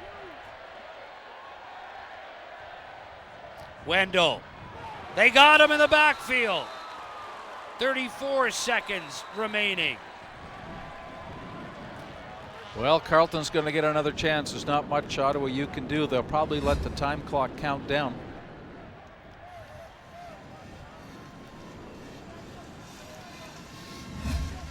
But the defense has come up. This is what Carleton's defense needed to do. That's what the coaches will probably tell them on the sidelines. It's just, come on, boys, 2 and out. Let's shut them down right here, and that's what they did. So now Carleton's going to get the ball back. Let's see what they can do with it in a short time frame.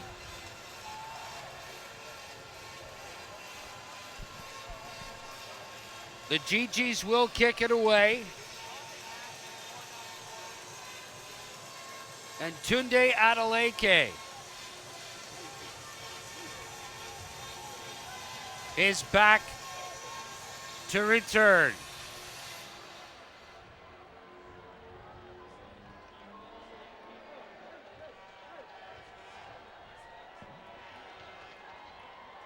Might be an onside punt. No, it's not. They're going to try and get the block off, but a wonderful kick there by the GGs.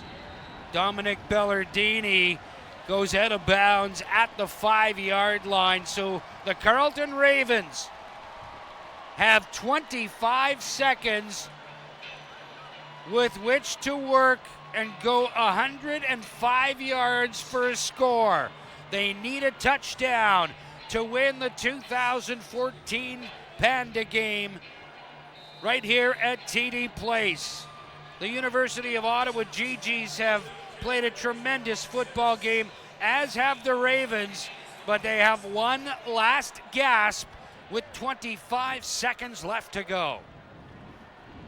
Gorgachuk sets up in the end zone, has to throw it away, almost picked off.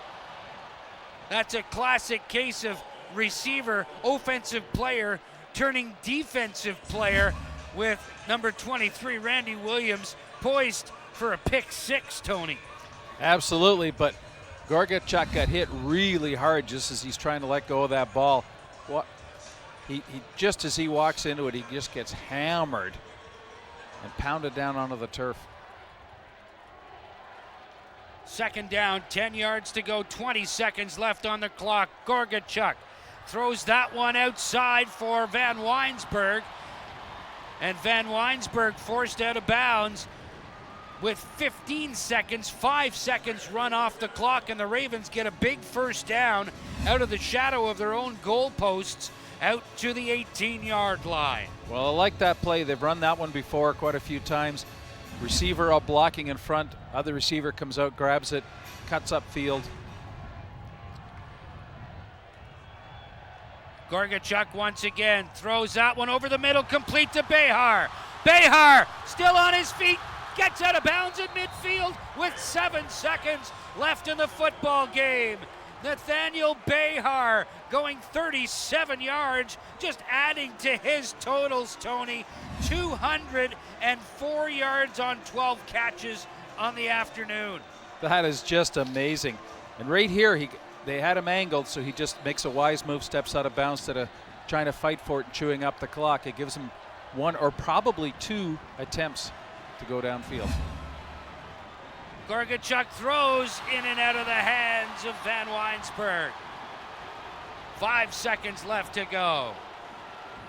And normally you can get a play away about every 6 seconds. That one took 2, but altogether, yeah, just so close on that play.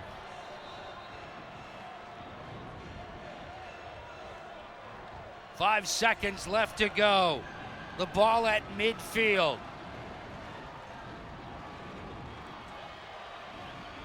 Could be the final play of the ball game.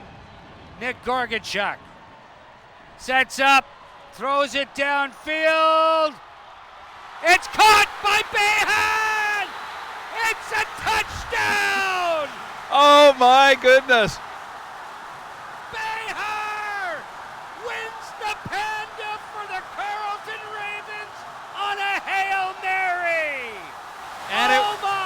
And it was tipped into his hands by the defensive players. They were trying to bat the ball down. They did the right thing. They knocked it down, but Behar was right there. Behar! The Ravens can't believe it. The fans are storming the field here at TD Place. The Gigi's fans are stunned in silence.